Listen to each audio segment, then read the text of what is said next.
c. 551 to 165, rise again. The black storm once again swept over the mortal realm, tracing its path southward. From west to east, from north to south, the sky-darkening black wind tore apart everything in its path. In no time at all, Typhon had arrived at the ranges of Mount Coretian. However, it didn't find Zeus there, only an empty cave greeted it, as if mocking its arrogance. After a roar of anger, Typhon sank the mountain range, turning it into plains and inland lakes, along with tunnels that led straight to the Underworld. The furious king of all monsters scoured heaven and earth, trying to find traces of Zeus. It stirred up the waters, destroying Poseidon's palace that was built in the deep sea, casually slaughtering countless marine creatures, and permanently shaking the seabed. It surveyed the earth from the skies, annihilating every life it saw. Numerous mountains vanished into nothingness, cracks proliferated across the land. It climbed onto Olympus once more, nearly toppling the entire Mount of the Gods, yet it still failed to find any trace of Zeus. It was faster than the gods, even the swiftest among the deities couldn't match a fraction of Typhon's speed, with its dragon wings. But a day had passed quickly, and it still hadn't found Zeus, not even any other true god. The divine king was not found, but the sense of repulsion from the cosmos was growing stronger. This was due to the nature of Typhon's power, as well as its actions against the natural order. As it wreaked unrestrained destruction in the material world, this feeling of repulsion kept mounting on it, even starting to spread horizontally across the world. Laws tentatively stirred, flowing toward a tighter configuration. The last time there was a similar change was at the turn of an era. The Great War between the primordial deities shook the foundations of the present world, which eventually led to the enforcement of laws that shrouded the world, but it was ultimately not so harsh, as it was a tentative probe. It constrained the gods but was not strict. It established standards for punishment, but the primordial gods were barely affected by it. This time, however, Typhon's actions seemed to once again provoke the bottom line of the laws, and the guilt of its previous attempts with Gaia to shake the pillars of heaven was compounded onto it. After all, Typhon was indeed a child of Mother Earth. And so, as time moved on, night rose and fell, laws subtly shifted. At the last moment of this day, Typhon, enraged but without a target for its fury, rode the black wind back to Mount Nisa. At the peak of the high mountain, Atropos was still there alone, sitting amid the shattered rocks. Only now, she held a pair of scissors in her hands, endlessly cutting at the unseen with her wrinkled and spotted arms. Swish! With a flap of its wings, enveloped in the black wind, the king of all monsters came to Mount Nisa for the second time. What are you doing, old one? Where have you hidden Zeus? The furious Typhon violently grasped Atropos in its palm, the black flames in its eyes incessantly scorching her. A burnt smell wafted from the body of the Fate, but before the demon king, facing this sudden turn of events, she just calmly stared at the hundred-headed monster, seemingly unfazed by pain. Continue your journey with Empire. Or perhaps, to prevent the future abode from turning to ashes, Atropos had deliberately stayed here. It's pointless, Typhon, you have already lost. You can't kill me, you can't even make me feel pain. Did you know? The pain of the flesh is far less than that of the spirit, and the torment to my body from your actions is far less severe than the disturbance in the destiny your very existence brings to this world. This backlash keeps me sleepless through the night, but the destruction of my body will not. Perhaps destroying it will even allow me to have a good sleep, Atropos said faintly, her pale eyes rolling back. Since my birth, I've never experienced what sleep feels like. So you deceived me. Typhon roared with its dragon head, the voices of its hundreds of heads mingling. You lied to me, you have no way to kill a deity. You deceived me, I will make your life a living hell. I may not have been honest about the origin of the fruit of one day, Typhon, but its effect is real. If I had hidden its effect from you, it would have been ineffective even if you had eaten it. Atropos's colorless, pale eyes stared unblinkingly at Typhon as she calmly said. You missed your chance, you weren't even willing to eat another fruit of one day after seeing Zeus. You had the chance to defeat him, if you had been careful, cautious, wise, but that is not in your nature, you are inherently incapable of it. Give up, Typhon, everything has already been destined, surrender to the divine king, that is your best. Bang. The last part of her sentence was cut off. Typhon pressed Atropos's head into her chest. The deity's tenacious vitality still sustained the Fate's life force. Typhon knew it could not kill her, but it no longer wanted to listen to the old thing's nonsense. It wasn't just because of the irritation that came from deep within, but also because of the changes happening in the distance. Its 99 heads turned southward, where a familiar aura suddenly rose, at the location of Olympus, the place it had searched over and over but never found any results. C 551 to 165, rise again. The black storm once again swept over the mortal realm, tracing its path southward. From west to east, from north to south, the sky-darkening black wind tore apart everything in its path. In no time at all, Typhon had arrived at the ranges of Mount Coretian. However, it didn't find Zeus there, only an empty cave greeted it, as if mocking its arrogance. After a roar of anger, Typhon sank the mountain range, turning it into plains and inland lakes, along with tunnels that led straight to the Underworld. The furious king of all monsters scoured heaven and earth, trying to find traces of Zeus. It stirred up the waters, destroying Poseidon's palace that was built in the deep sea, casually slaughtering countless marine creatures, and permanently shaking the seabed. It surveyed the earth from the skies, annihilating every life it saw. Numerous mountains vanished into nothingness, cracks proliferated across the land. It climbed onto Olympus once more, nearly toppling the entire Mount of the Gods, yet it still failed to find any trace of Zeus. It was faster than the gods, even the swiftest among the deities couldn't match a fraction of Typhon's speed, with its dragon wings. But a day had passed quickly, and it still hadn't found Zeus, not even any other true god. The divine king was not found, but the sense of repulsion from the cosmos was growing stronger. This was due to the nature of Typhon's power, as well as its actions against the natural order. As it wreaked unrestrained destruction in the material world, this feeling of repulsion kept mounting on it, even starting to spread horizontally across the world. Laws tentatively stirred, flowing toward a tighter configuration. The last time there was a similar change was at the turn of an era. The great war between the primordial deities shook the foundations of the present world, which eventually led to the enforcement of laws that shrouded the world, but it was ultimately not so harsh, as it was a tentative probe. It constrained the gods but was not strict. It established standards for punishment, but the primordial gods were barely affected by it.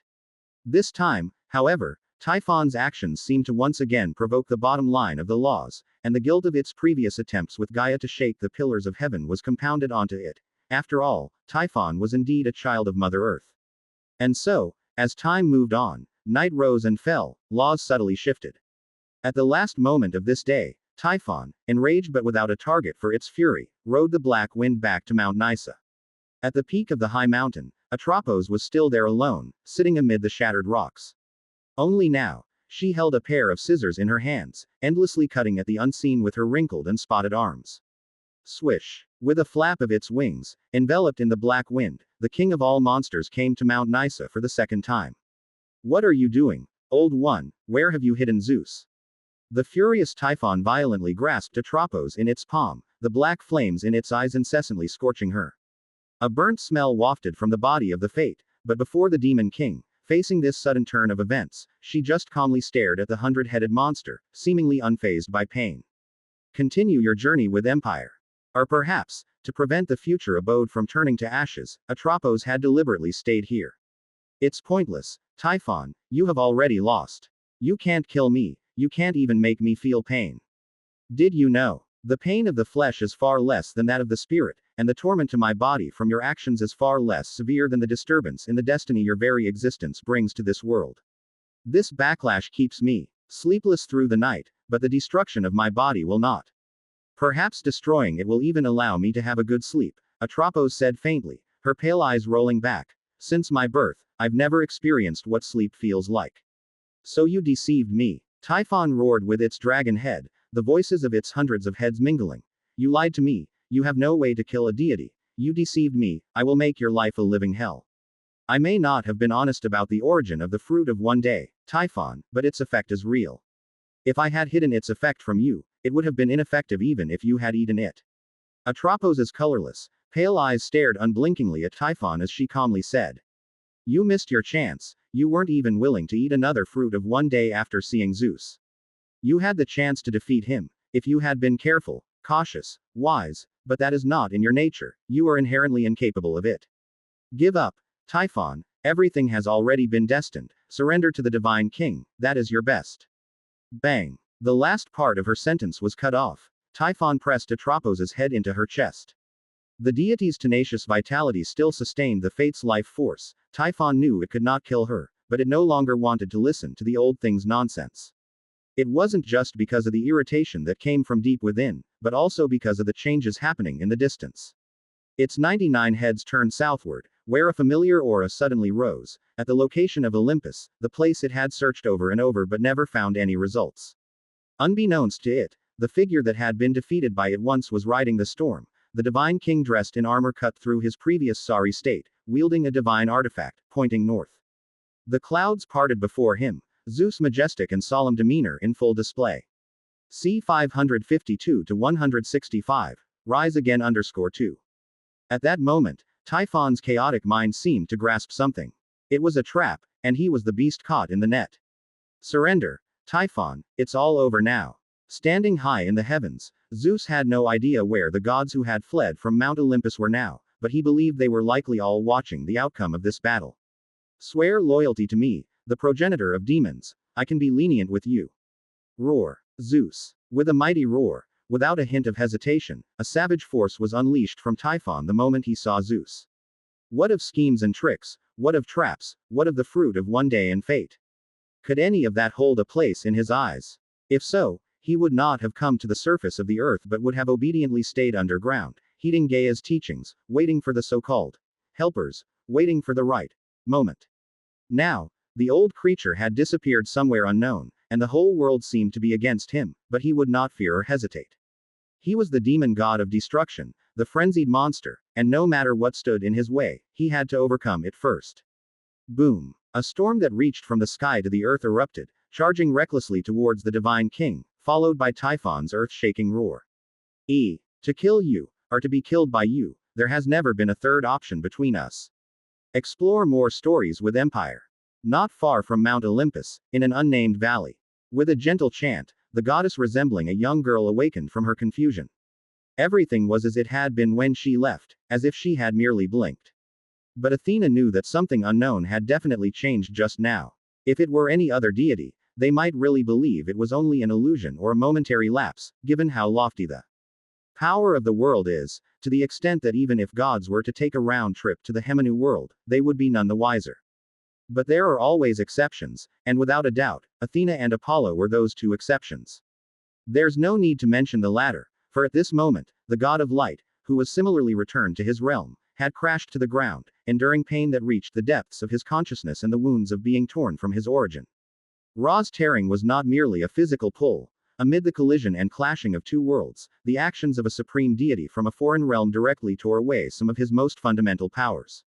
At this moment, Apollo didn't even have the strength to transform back into a human. He maintained the form of a bald eagle without wings. One moment he had been soaring in the sky, and the next, he had suffered such a heavy blow.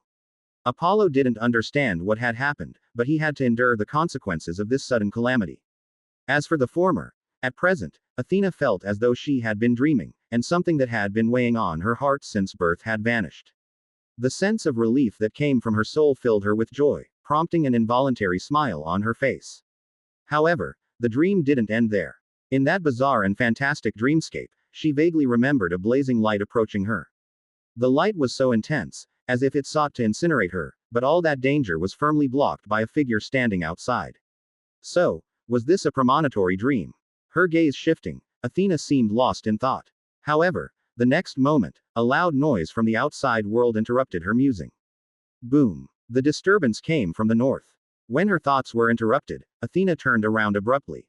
Her gaze crossed Olympus and looked towards the direction of the loud noise.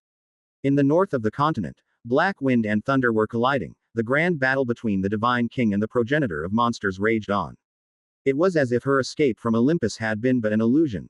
Zeus had never been strung up on Typhon's bones and dragged like a dead dog to the top of the mountain of the gods. Has time become distorted? Perhaps I should take a look. And the sun. If it really was a premonitory dream, what does that signify? The sun in Athena's dream felt different from the one she had known before, but dreams and reality are inherently distinct, and prophecies aren't so straightforward. Thus, after hesitating for a moment, Athena chose to approach the battleground of the divine king, but she shifted her course to be a little closer to the star-studded sky. If it indeed was a premonitory dream, then everything in the dream should hold some significance. She would not encounter any danger. The one who truly faced harm was someone else. In this view, perhaps the change in the sun was a blessing rather than a curse for her. Roar. Claws swinging. Rage and unwillingness surged in Typhon's heart. Bearing the brunt of the thunderous sky, just like the last time, the king of all monsters charged forth regardless of his own injuries. Compared to before, Zeus, who held thunder, seemed a tad stronger, but for Zeus at this moment, the once proud divine artifact had lost much of its crucial significance. As for his opponent, Typhon, he cared not a whit for such a change. He simply opened his gaping maw and lunged at the divine king. Tear. The sound of flesh being ripped apart, of skin breaking, but what followed was an excruciating pain. Typhon watched, shocked and angry, as one of his heads was severed. Although the flesh on his neck was regenerating and a new head would grow back before long, this was still inconceivable. He should have easily achieved victory. He could have torn Zeus to pieces once more. Confusion and anger raged in his chest, and Typhon felt uncontrollable fury. C 553 to 165. Rise again _3. Zeus. And you insect, even you dare to spy on me. An enraged roar bellowed from Typhon as he suddenly noticed a tiny figure in the distance. Like Athena, that was also one of the deities who had successively returned, yet among them, no one noticed they had been missing for a time. The current chronology still seemed somewhat chaotic. Although the gods were unclear about the reasons, they naturally attributed it to the great battle between the divine king and the monster ancestor. It was understandable that Zeus had previously suffered a great defeat but was now exchanging blows with Typhon in the blink of an eye. It might be some conspiracy or stratagem. A monster that emerged from some obscure corner easily defeating the divine king was somewhat beyond the understanding of the gods. Now, seeing Zeus showing his divine might, many deities abandoned the thought of fleeing and instead tried to come and assist the divine king. Then, the next moment, a colossal serpentine tail whooshed through the air, smashing the war god Ares into the ground. Ha ha ha ha ha ha. Ho, insect, this is your fate. His confusion swept away, Typhon's will surged once again. However, facing him, Zeus did not miss this opportunity. Typhon, you dare be distracted in front of me. Thick lightning split the sky, directly severing 2 or 3 of Typhon's dragon heads, then striking hard against its body. The figure of Zeus followed, seemingly no longer fearful of close combat with Typhon but instead taking the initiative to rush in close. Although he was not particularly fond of Ares, Typhon's actions still filled him with indignant fury. The divine king appeared to have forgotten how he had been miserably defeated before. All he could feel right now was his own body brimming with power, as if nothing could stand in his way. Boom. Typhon, bow your head to me, for we are both descendants of Mother Earth. No one can forever stand above all. A momentary bow is not shameful, and the hecatonkires are proof that I do not reject hideously ugly monsters. In a head-on collision, it was the insurmountable monster that was forced back. Zeus's voice thundered like a tempest, and for some reason, he was not in a hurry to attempt killing Typhon. What a mighty demon god! In this moment, with the upper hand, Zeus began to entertain a different thought. If such a monster could be made to serve him, what could the primordial deities do? Each primordial deity was alone. They, too, had conflicts among themselves, but Typhon and he were too. He could fully use this to his advantage, maneuvering alliances and threats, ultimately bringing all primordial deities under the rule of the divine court. If he could truly achieve that step, Zeus dared not imagine how much his kingship would expand. However, obviously, this was just Zeus's idea. Typhon did not share the same opinion. What responded to his entreaty was only increasingly fierce resistance. Roar. The decapitated heads slid to the ground, new dragon heads emerging one by one. Faced with the invincible divine king, Typhon's gaze did not waver in the slightest. Were practitioners of conspiracy, such as him, also worthy of speaking such words to it? Find your next read on Empire. Bow my head. Lies of deities. Besides, for you to make me bow, you are not worthy. Boom. Once more, the great battle surged, the earth split, and the underworld quaked. Even under the suppression of the law as much as possible, the collision of great powers still brought indelible scars to the world. From the earth to the sky, the traces of ripped space spread across everything. But this time, Typhon's decline was indeed difficult to conceal any longer. C 554 to 166. Rise and fall. Boom. Discover hidden content at Empire. Do you see now, Typhon? You can no longer win. From earth to the sky, and from the sky to the sea, the two gods recklessly released their powers. At this moment, they were the center of heaven and earth. Unlike the brief engagement before, This time, the battle between the Divine King and Typhon lasted long enough for the other gods to react. Even Zeus deliberately led their battlefield through the realms of different deities, clearly revealing who would merely watch and who was willing to exert effort for the divine court. The goddess of Hearthfire bestowed her guardianship upon the Divine King from afar. Ares allowed the desire for combat in the Divine King's heart to amplify his strength. The goddess of life attempted to suppress Typhon's recovery from injuries, while Athena too did not take direct action, merely raising her spear to let victory decide who it should favor. Even the god of the ocean, who usually had a strained relationship with the Divine King, finally emerged from the ocean's depths, mobilizing the sea's power to suppress Typhon. When the king of all monsters rampaged through the world before, they quickly hid away to avoid disaster, but now none of the gods minded lending a hand. After all, the outcome was clear, and regardless of their relationship with Zeus, they were all willing to do a favor at such a moment. Without friends, without allies, all the gods stood against it. Both heaven and earth were its enemies, and even Mother Earth, which had given birth to it, left no trace. Like a stone monkey ensnared in a tightening net, surveying all around, all Typhon could see were opponents. Its blood rained down upon the sea like rain, and opposite it was Zeus, growing stronger with each battle. But it didn't care about that at all. To the Divine King's offer of surrender, Typhon replied only with another furious roar. No one knew what it was thinking, only its massive body thrashing about in the storm.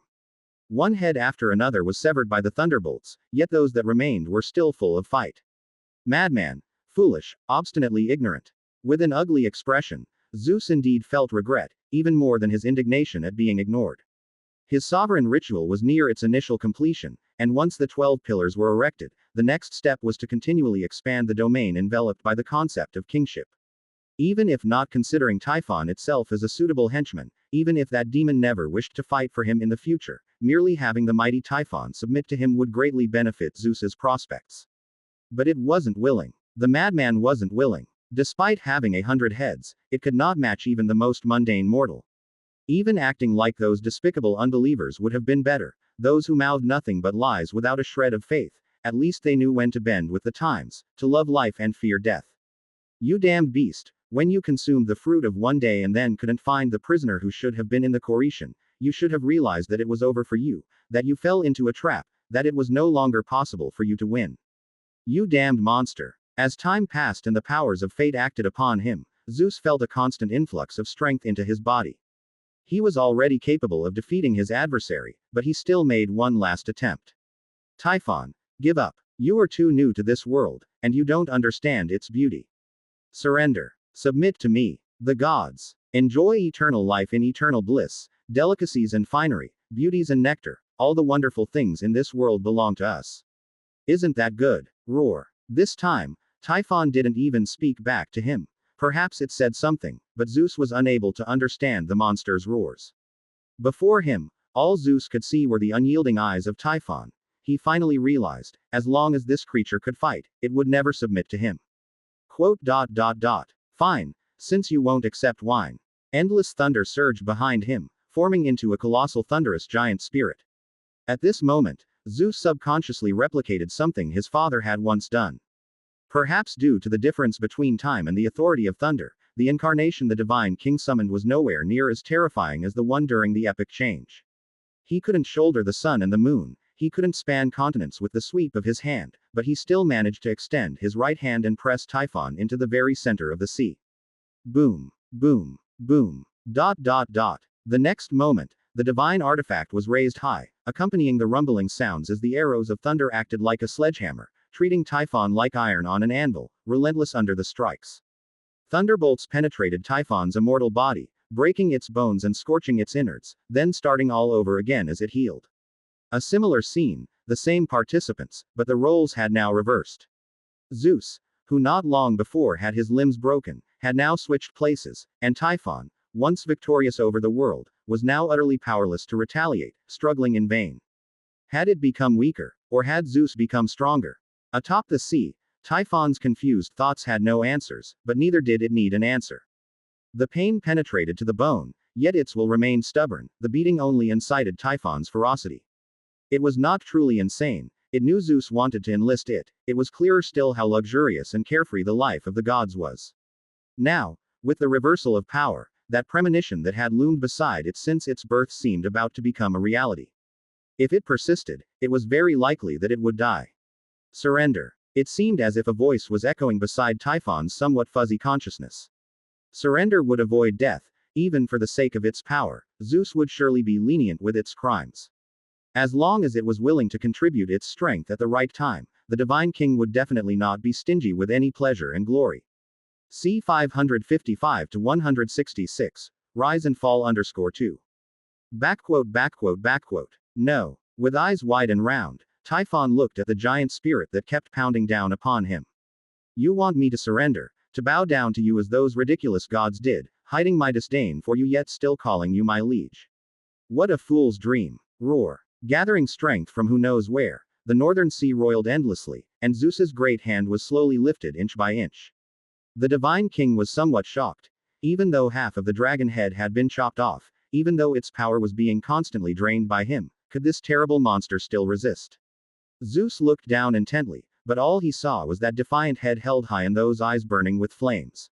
To the victor belong the spoils. Zeus, holding his lightning bolt with no mercy, said, if will were of any use, then Prometheus should be standing before me demanding reparations, those mortals should be assaulting Mount of the Gods, instead of struggling in the abyss of the sea, sinking into death. So it is for him, for them, and for you, all the same. Boom. Experience tales at Empire. The thunder that reached the heavens and pierced the earth fell from the void, completely shattering the storm that had perpetually surrounded Typhon. Under the power of the Divine King, its few remaining dragon heads fell like wheat, leaving only the last one, its most vital one. Then, under the gaze of all the gods, Zeus reached out with his great hand, pulling an island from afar, and pressed it down upon Typhon's form. Even now, the Divine King had not quite decided how to deal with this creature. There were promises he found hard to make in front of the other gods and considerations he could not openly admit to, so he still wanted to try. Moreover, to kill such a demon god who had once been more powerful than himself using the power of fate made Zeus inevitably feel a tinge of empathetic sorrow. Last chance. From high above, Zeus looked down at the isle beneath his feet, his expression coldly surveying the surroundings. He hoped this damned creature would grasp one of his few, merciful, gestures. Typhon sank to the seabed. Zeus's true form did not pursue him, but Typhon no longer had the strength to move anyway. Descending with the waves, the power that once could stir the oceans was now void, leaving Typhon somewhat unaccustomed to it. It saw a huge shadow above, coming down with a crash, pressing its body underneath. That was the island moved by the Divine King, laden with his divine power, as if to imprison this demon for eternity. Of course, an island alone wouldn't be enough. As soon as its strength recovered even a little, Typhon wouldn't be restrained by it unless Zeus himself presided over this place. So, the king of all monsters didn't even spare it a glance but merely sank deeper into the sea, plummeting toward the darkest depths. It was a little tired. But Typhon had no intention of giving up. It silently accumulated its strength, waiting for the moment it could break free from the island. However, the instant the island crashed down, along with the surging waves, Zeus's apparition appeared before the king of all monsters. He stood above while Typhon lay beneath him. Yet even as a defeated being, the king of all monsters returned a disdainful gaze to his visitor. It knew what the visitor wanted to say, but it didn't want to listen, and this attitude made Zeus's brow furrow once again. Typhon, I don't understand, are you not afraid of death? Don't you want to live? Is there nothing in this world that interests you? We don't have to be enemies. No enmity lasts forever in this world. You've merely been abetted by that mad woman Gaia, there is no need to harbor such animosity towards me. Taking a deep breath, Zeus to this day didn't quite understand Typhon's psychology. There should be no animosity between them. Although Typhon was a child of Gaia, Zeus didn't believe Mother Earth could make a crazed self-absorbed demon serve her purposes. So what exactly drove it to kill him, and what made it disregard life and death? Was it just a pure desire for destruction? Zeus couldn't understand. He wanted an answer, but before him, Typhon just looked at him with contempt. Tell me, Typhon, what do you want? What are your grievances? I am the divine king of the present world, the supreme ruler of heavens, earth, and seas. There is little in this world that I cannot give you, as long as you are willing to serve me. Aside from my throne, we could negotiate everything else. Speaking gravely, If the Olympian gods were to hear this, it would significantly diminish the divine king's prestige. He hardly sounded like a victor, but more like a weakling suing for peace. But Zeus didn't care because no god could witness this conversation. He only stared into Typhon's eyes, looking for even the slightest hint of wavering, but once again, he was disappointed. All he saw was deeper contempt. The challenger regarded him with disdain, from the beginning to now. A flame of nameless fury burned within his chest, and Zeus couldn't help but speak coldly. Quote, Typhon, do you think you can still succeed? From the moment you consumed the fruit of one day, your failure was inevitable. What else can you gain by persisting now, aside from death? Clenching his fist as if grasping something, Typhon's unyielding nature left Zeus with no angle to exploit, and he finally revealed his ultimate threat. The power of fate swirled around him. Although this monster's immortality was so formidable, much like a branch stuck into Erebus's palm, Typhon theoretically wasn't immortal, but Zeus alone couldn't kill him, but he still had fate. C 556 to 166, rise and fall _3. If he were willing, the fruit of one day would help him achieve his goal.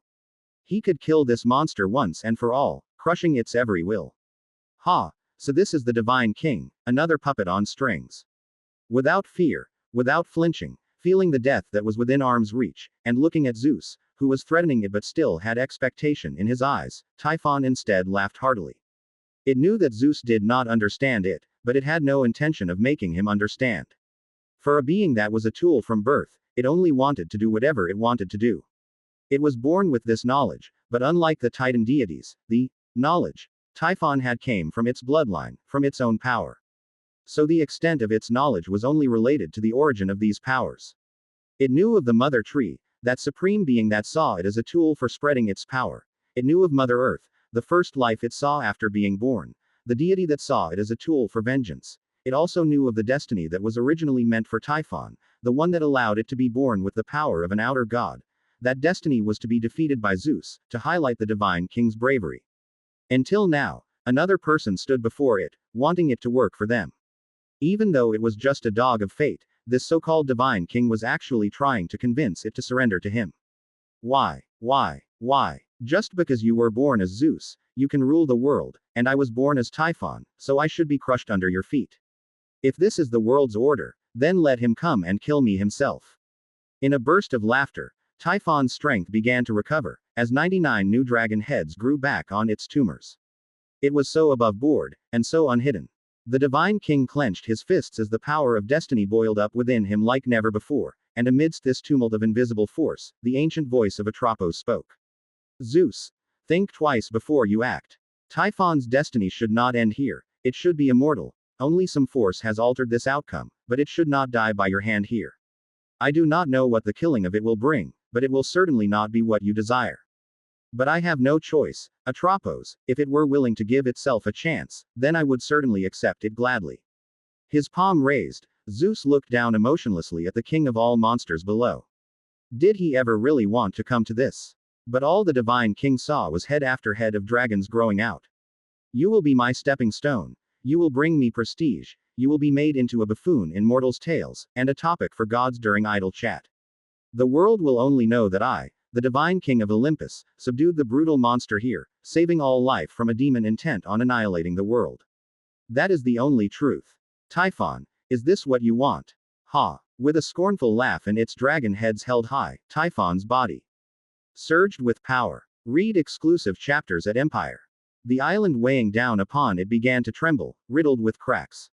Overlapping voices echoed in the deep sea. The will of the master of monsters never wavered. Do you think you have won? Today it's me, tomorrow it will be you. Zeus, those who grovel before fate can never oppose it. Come on, Zeus, come kill me. This is just the beginning. My death is not the end. For the next 100,000 years, the world will remember my name. I am the king of all monsters, Typhon. Above the sea, the island that had just appeared not long ago was shaking violently, red light shining through the fissures, magma bursting from the mountain ranges. Standing high in the sky, under the watchful eyes of the gods, Zeus lowered his head. He seemed to glimpse that scornful look, but this time, he did not hesitate anymore. His palm fell, and with the sound of thunder, all other sounds came to a stop. However, Zeus remained expressionless, because he knew that this disaster of Typhon, its life and death, was just the beginning. The impact it brought would not end there. Maybe just as it had said, for the next 100,000 years, whether the living wanted to or not, they would be forced to remember the name Typhon. C. 557 to 167. Blood Sun. The once mighty demon king died, his rise meteoric and his fall just as abrupt. There's no disputing that beneath this nameless island, Typhon lies in eternal slumber.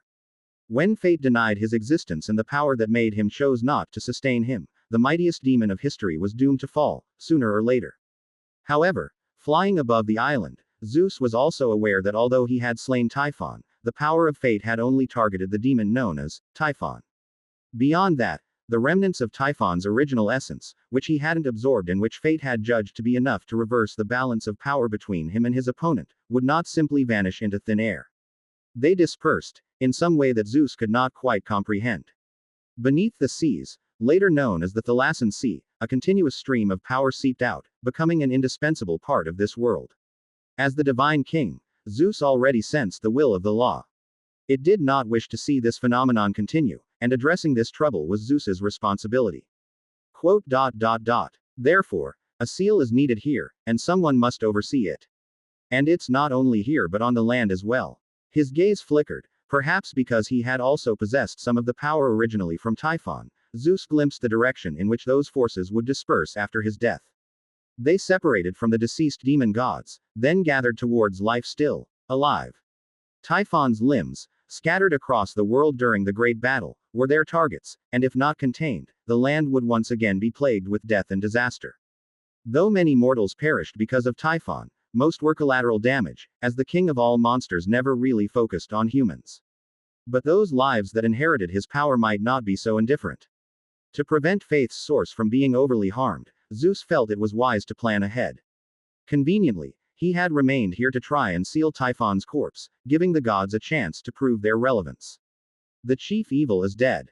His expression stern, turning his attention away from the island below, Zeus's gaze swept across the gods. Then, the next step. His words cut off abruptly as Zeus suddenly looked up, and the gods also felt the change in the sky, prompting them to look upward. The fierce sun still hung in the sky as usual, seemingly no different from any other day, yet, for some reason, when they saw it, the gods felt as if they were looking at a face smiling down at them. Stay updated through Empire. When did this happen? Where is Helios? Where did he go? Such a transformation of the sun was not an overnight occurrence. Zeus even felt that the nature of the sunlight had changed. There was a certain power in it, subtly influencing any life it shone upon, and Zeus was all too familiar with this power. Outer God. Taking a step forward, Zeus intended to venture into the starry sky, but the next instant, the peaceful island beneath his feet stopped him in his tracks. He could tell that if he dared leave now, he might solve the problem with the sun, but the power unleashed after Typhon's death would be completely uncontrolled, contaminating the entire world starting from the northern sea. Turning to look at the gods, now only they could resolve this trouble, but under the gaze of the divine king, the gods all looked down. The sun and the god of sun cannot be conflated. If Helios had changed, they would all dare to do battle with him, but if it was the sun that had changed. Zeus, let me go. Let me go. Two voices rang out almost simultaneously. Hestia and Athena looked at each other. The goddess of Hearthfire was somewhat surprised. She had always thought that her nominal niece didn't get along with Zeus, but unexpectedly, she was willing to step forward to share the burden of the divine king. You all should have sensed the nature of the power within the sunlight. I am the goddess of wisdom. It cannot influence me, so I am the most suitable candidate, Athena explained with a smile, as Hestia's gaze turned to her.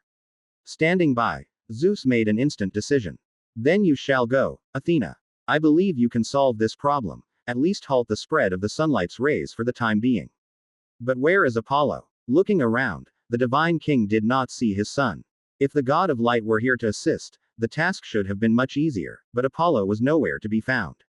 However, with the urgency of the situation, Zeus had no time to search for him, merely snorting coldly before giving the command. The prime evil is dead, but its influence persists. Go forth to the earth, eradicate the demons left by Typhon, and once all is ended, I will celebrate your victory atop Mount Olympus. The starry sky, the zodiac regions. What was just a few days for the gods, not even a month for Zeus, had been a long time for the life upon the earth, and even more so for the starry sky. As the gods returned and Typhon fell, the disordered law that caused the temporal marvel gradually subsided, and the world's chronology slowly returned to normal. At the same time, however, the sun's transformation was finally coming to an end. Like the last straw on the camel's back, when Typhon died, its power scattered. The part that belonged to Mother Earth gave birth to many rational beings that were non-gods, while the force from the mother tree naturally spawned more evil creatures. Among them all, the most powerful was none other than the sun itself, hanging in the sky. Ancient evil. Fallen Corona, it was gradually reviving from an inert object, possessing its own chaotic thoughts and will. And the sapling that grew on the dark side of the celestial body had now become a towering tree, drawing ceaseless power from the void. Despite the sun's nearing capacity, the power it attracted showed no sign of abating. The excess, which the sun could not absorb, scattered across the world with its light. The earth, the stars, the oceans, and even some small worlds that clung to the material realm. Most of the realms derived from the fragments of the 9 realms did not have their own luminaries, they relied on the light of the sun and the moon of the material world for their cycles, and some did not even possess life. Thus now, the power of the outer gods invaded them with the sunlight. Perhaps it should be called a return. After all, their precursors were the 9 realms, and the precursor of the mother tree was the divine tree that supported them. They inherently shared an inseparable bond, and now it was merely a return to the past. At the core of the sun, Helios had long since lost any fixed shape. Wooden thorns extended from his body, pulsating like a heartbeat. If the sun were a person, then he would be its heart, a massive source of power coursing through the god of sun, then processed by his godhood to meet the requirements of the law. As this failure then, hey, how ridiculous. If I possessed such great power, how would I have come to this? Though situated amid the stars, Typhon's chaos had not escaped the observation of Helios. In fact, most gods in this world could see everything happening. Typhon's power, Typhon's brutality, its success, and its defeat, Helios could see even more than the other deities. At least he knew the details of Typhon, and the similarities in their powers. If I also had such power, how could I have been imprisoned from birth? How would Cronus dare to pressure me?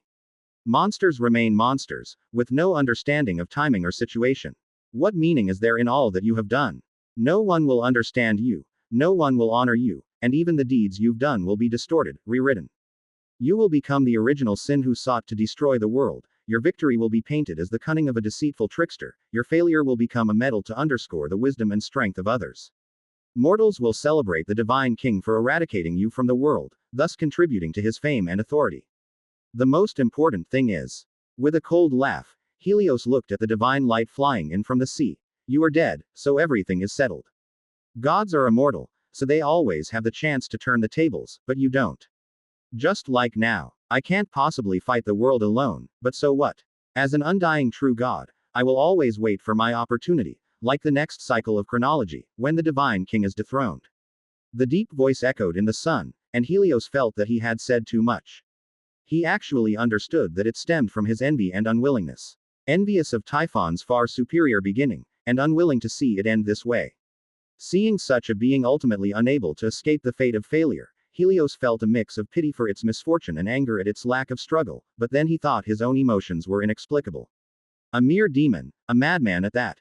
What it did and what it had to do with him, especially given that even until the moment of death, Typhon's power was still beyond his reach. Quote.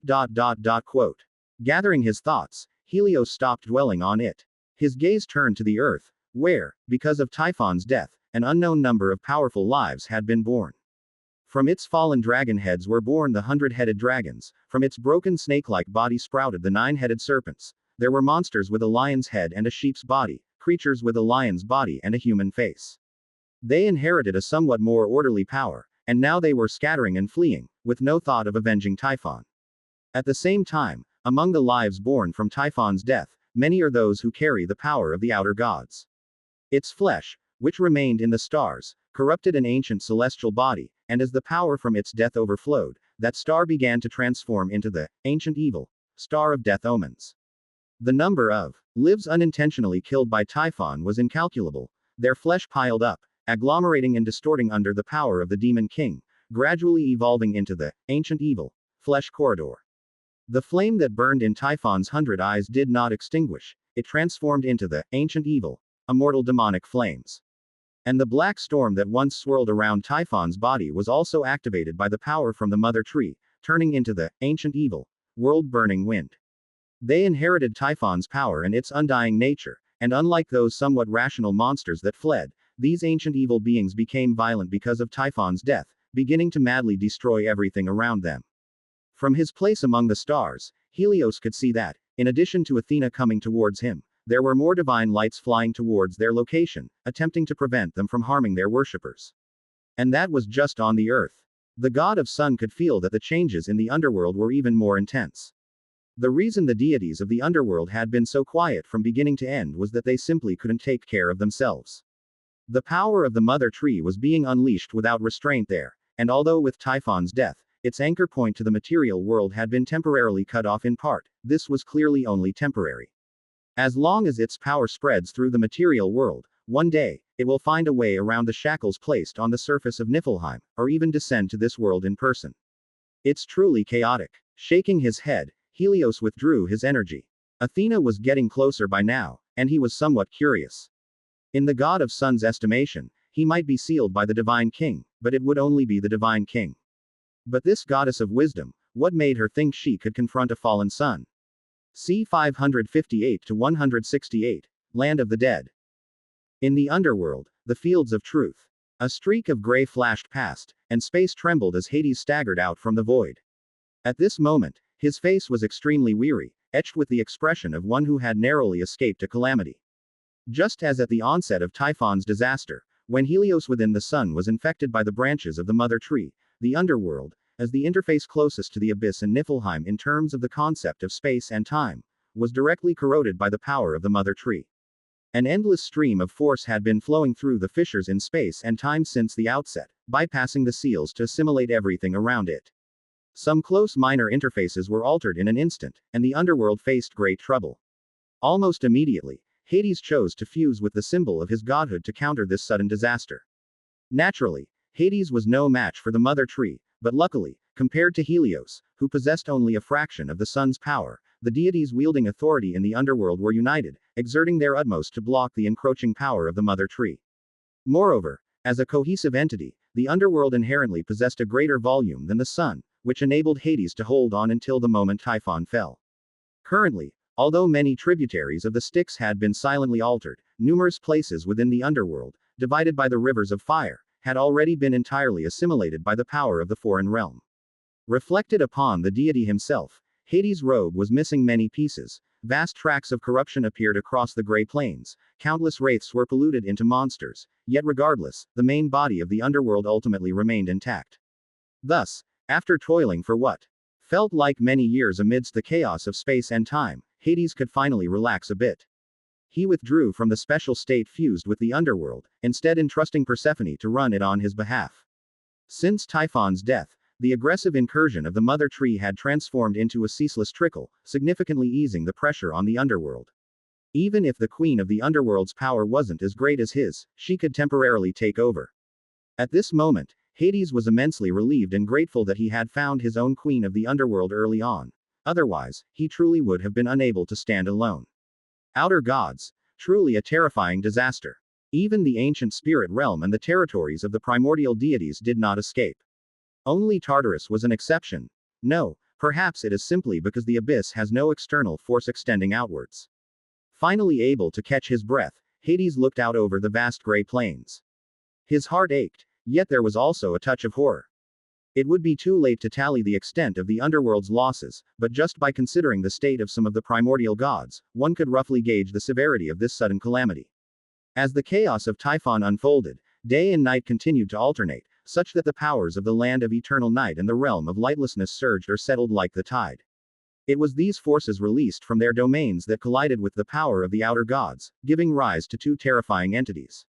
Ancient evil, the crown of silence, and ancient evil, the twisted shadow, upon their births, descended upon the lands of the underworld. One occupied a vast region, transforming it into a forbidden zone, the other rampaged across the underworld, adding further injury to a realm already suffering under the influence of outer gods. As for the spirit realm, the power of the mother tree also did not enter the spirit realm itself, but one of the branches of the Styx, which is co-managed by the Underworld and the spirit realm, namely the River of Oblivion, was not spared from her venom. A few tributaries were eroded, and many souls tainted on the surface by the force of the ancient evil, which did not disperse, thus gathered there. Under the power of primordial hatred, the flesh mother tree, they amalgamated, leading to some form of qualitative change. Mere quantity alone could not normally cross such a boundary, and no matter how many mortal souls there were, they could not sublime into deities. But now, countless souls merged into one, transforming into ancient evil, the thousand-faced soul eater. This last-born ancient evil almost perfectly embodied the chaos and madness of the outer gods, thousand-faced, being a mere epithet. In reality, innumerable evil spirits were perpetually slaughtering each other within its body, the evil itself constantly craving to devour outer spiritual bodies. Within it, every significantly powerful evil spirit could be considered part of the will of the thousand-faced soul eater, and every spiritual body also had its own will. Thus, outwardly, no one knew how the entity as a whole would react. It is now ascending along the tributaries of the Styx, attempting to absorb more spiritual bodies, while the wraiths on both shores became part of it amidst the howling evil spirits. Hey, it's just as well that both Styx and the Nether Moon have stabilized the situation, otherwise there might have been two more serious troubles to contend with, said Hades, slightly shaking his head. Compared to the River of Vows or even the Underworld itself, during the whole upheaval, the Nether Moon was the focal point of the outer god's corruption. Just as she chose the sun on the surface, the Nether Moon was the only source of light underground. If it were influenced by the mother tree, then the moonlight that illuminated the Underworld would spread her power throughout the entire realm, and even many of the small worlds encircling the present world would hardly escape disaster. In such a circumstance, Hades personally witnessed the purplish fog loitering around the Nether Moon, along with those scattered crystalline leaves. Even during the most dangerous moments, the king of the Underworld once noticed that the Nether Moon seemed to briefly come alive, as if a black moon were about to split from it, but it was immediately locked firmly beneath the lunar light by an ancient brass-colored book. Just like the ancient evil beings, even among the true gods, there are differences in hierarchy. Hades was certain if the Nether Moon were truly torn in half, the being that would emerge would be much more dreadful than the previous three combined. Your Majesty, we have news about the task you commanded, interrupted a thought. Along the periphery of the fields of truth, a figure clad in armor emerged from the distance. His presence bespoke the rarity of a powerful wraith. Well done, Evans. Where is the entrance? Asked Hades, his expression visibly brightened. The king looked at his temple, once more reduced to ruins, and couldn't help but lament its ill-fated history. Your Majesty, the weakest entry point, in my perception, is near that realm of silence. I have sensed the connection, but have never dared to approach it. The wraith warrior bowed slightly. The place he mentioned was where an ancient evil being had just been born not long ago. There are no anomalies there, but my intuition tells me it is very dangerous, Your Majesty, he said. I understand, Evans. I had planned to deal with it last, after the disaster had passed, since it seemed harmless. Never mind, it's all the same, Hades said. Stay tuned for updates on Empire. Sprucing up his spirit, Hades had a bit of a headache, but he decisively changed his plan. After all, he knew what he was looking for. Just as Zeus had discovered Asgard within the belly of Mount Olympus, Hades, as ruler of the Underworld and holder of half the authority, had also sensed something unusual along with the return of Persephone. Helheim, the land of the dead from Scandinavian mythology, domain of the death goddess Hel. Even though Hades didn't know its name or its past, that didn't prevent him from sensing its existence and the potent aura of death contained within that realm. However, unlike Asgard, where the deity race resides, this realm originating from the 9 realms clearly had a different nature. Deities from foreign realms can die, and there have been instances when the spirits of deities entered the land of the dead after their death. Even the sons of divine King Odin could not escape such a fate. However, the gods of chaos cannot die, which means, despite knowing of this place's existence and being Hades in name, he could not actually enter it. Therefore, in order to fully locate Helheim, Hades could only rely on his wraith subordinates.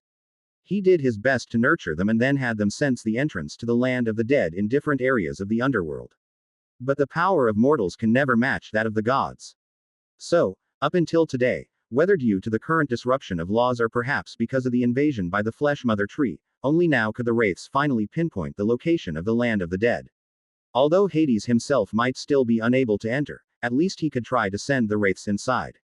Good. You stay here. I'll go and have a look over there, and likely, I will need you to make another trip later, Hades said. With a wave of his hand, Hades looked toward the area swirling with the ancient evil being. There was no time to lose. No one knew why the ancient evil, the Crown of Silence, had chosen that place as its domain.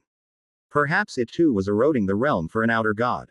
Thus, Hades could wait no longer. He had to kill, or at least seal or expel, that ancient evil and then build a fortress there.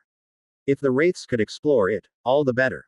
If not, I hear the goddess of the magic net had power rivaling that of true gods even before acquiring godhood. Perhaps in the future world of mortals, there will be a chance for such powerful beings to be born. Deep in thought, Hades was rather indifferent. Ever since he brought plague, lies, and strife to the mortal realm, he cared little for the faith of mortals. He wouldn't mind if such strong beings were born among them. Even subtly, he was somewhat hopeful. All mortals must die, and after death, they naturally become wraiths. The outer gods that corrupt all worlds, minds in utter chaos, truly the enemy of all intelligent life. In a flash, restraining the urge to rest for a while, Hades sped off into the distance. He had no idea what the situation was like on the surface. But for Hades, it was more important to deal with his own troubles. Truly a being that corrupts everything, the flesh mother tree, huh? It seems eager to bring everything under its control, to become part of itself. An abominable thing. In the starry sky, within the spirit realm corresponding to the zodiacal star domain, the goddess of starlight, Aster, peered through the barrier of space-time, watching the distant sun. In the spirit realm, the reflection of the sun was even more real. The trees growing on its back pulsed vigorously, with fruits resembling infants sprouting from the canopy. An ancient visage was concealed under the flowing flames on the surface of the great sun, with an expression that seemed gentle and kindly, but was filled with pain and struggle. As if undergoing torture, Aster could understand the pain of the sun, but she was powerless to do anything. Laine was not in the spirit realm, and Liana was fully engaged in combating and expelling the influence of the underworld, so naturally there was no one to attend to the changes in the sun. In fact, even Aster herself didn't really care what happened to the sun. However, since the zodiac regions were directly in the path of the sun's journey, if it did become a support point for the mother tree in the outer world and its tool for corrupting the heavens, then the zodiacal star domain, being closest to it, would inevitably be affected, and this essence of the starry core would become a forbidden zone. Aster did not want to see this happen, yet she felt helpless. Even the Eater of Suns might not be able to contend with the vastly transformed sun at the moment. Frowning with contemplation, the goddess of starlight felt somewhat at a loss, until she spotted a streak of light flying up from the earth. As that, Athena, remembering what Laine had said before leaving, a light sparked in Aster's eyes. She had thought of a way to solve the problem. Though this might result in the lack of a sun on the earth from then on, that was for the divine king to consider. What happened to the mortal realm was of no concern to her. C 559-169, the Great Zodiac Barrier. Although outsiders, including the Lord of Darkness Erebus, were not aware, all deities thought the owner of the spirit realm still resided at the pinnacle of the seven-layered worlds, secretly making their plans or quietly observing the changes in the world. However, the goddess of starlight was well aware that at this moment Laine was not in the spirit realm, and he would not return here for a considerable amount of time in the future. Laine had finished setting up chaos, at least in relation to the deities, that much was certain. There might be other matters, but clearly the angels lacked understanding of them. As he had predicted, after the catastrophe of Typhon, the rigor of the world's laws would probably intensify even further. Therefore, as Laine had said before leaving, any troubles that arose afterward would have to be resolved by the angels themselves. After all, they coexisted with the spirit realm and were immortal beings. Whatever happened, it was merely a loss of some benefits. But I will manage it well. Clasping her fists softly, Aster was determined not to let Laine leave only for her to hand over the starry sky on her heels. With this thought, she involuntarily glanced into the depths of the spirit realm. The black mist that devoured light and heat was still swirling unpredictably. Without Laine's command, without the Creator's deterrence, even Liana had no way to control the Sun Eater lurking in the depths of the spirit realm. Just as Laine had named it, Eclipse, a type of ancient evil being, no one could truly control it. In fact, just as Laine had judged the evil beings, he never determined their power based on their origin, but targeted their tendencies towards order and chaos, and the degree of their thinking and rationality. Therefore, even if eclipse had come into being when the mother tree was still drifting through the remnants of the 9 realms, considering its primordial chaotic mentality, Laine still classified it as an ancient evil being at that time. Quote, If it would obey. No, even that probably wouldn't matter to today's sun anymore. Never mind. As long as I can borrow some of its power, it'll be fine.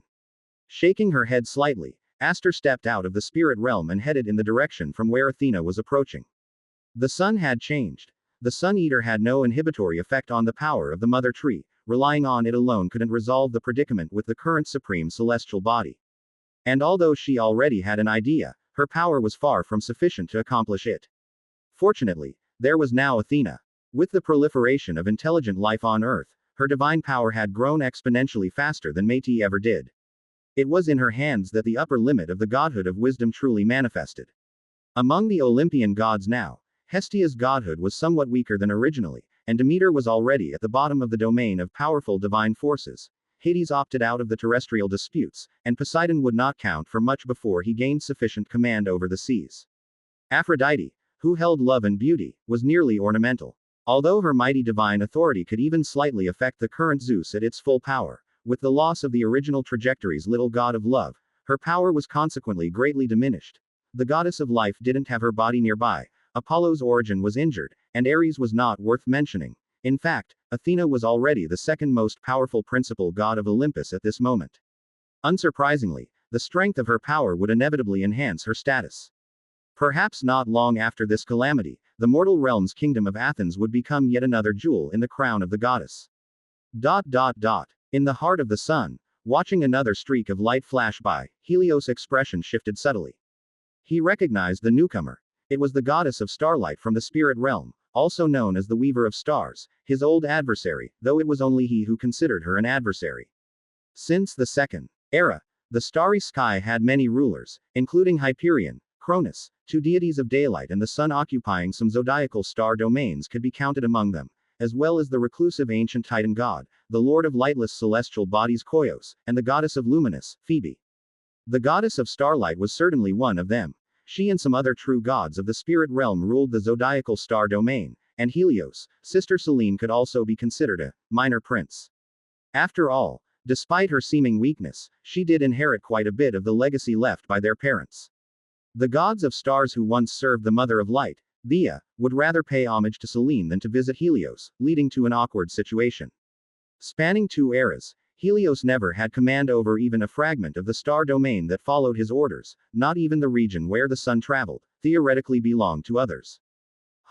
If it were Zeus, then I would accept it. His power is indeed strong now, but you still want to target me. Do you think I'm still the Helios of old?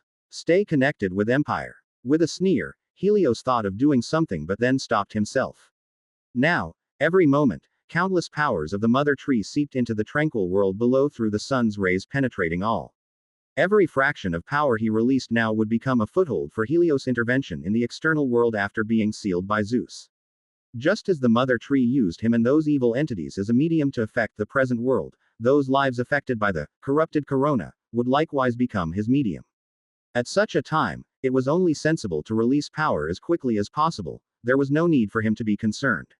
C 560 to 169. The Great Zodiac Barrier _2. What are they doing? Helios's complexion altered slightly as he suddenly discovered that his connection with the outside world had weakened. No, that description wasn't accurate. It would be more precise to say that the power he released could reach beyond the zodiacal star domain was diminished. In the immense and infinite celestial expanse, something seemed to shift within the 12 zodiacal domains. Those ethereal stars that had hidden themselves away during Typhon's calamity were once again emerging amongst the stars, following their past trajectories slowly revolving. Only this time, their orbits seemed interrelated, which regulated and ordered their movements. The 12 gods of stars each took up their positions, effortlessly unifying the strength of the star domains already within their grasp. Like 12 fulcrums, at this moment, the light originating from the supreme stars was being attracted bit by bit and then torn asunder. The portion belonging to the sun was divided into 13 parts. One part fell into a location within Helios's perception akin to a black hole, while the other 12 descended into the 12 star domains. The power belonging to the mother tree was similarly torn apart but wasn't absorbed by the star domains and instead scattered across the starry sky, then was suppressed by the strength of the star domains. The light was fragmented, and Helios could feel that this colossal orrery of stars seemed to be siphoning his strength. However, it too didn't dare to touch the contamination of the mother tree, so it directly separated and dealt with the elements.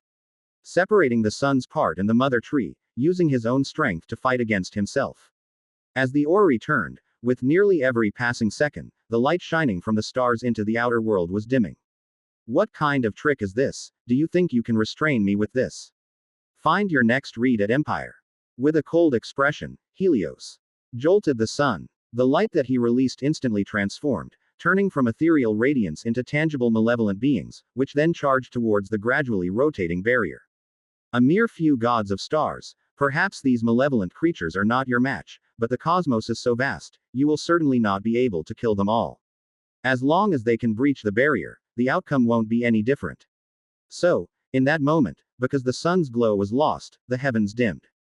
On the contrary, the zodiacal star domain that had just absorbed a portion of the sunlight seemed to glimmer resplendently. The mortal realm, northern sea.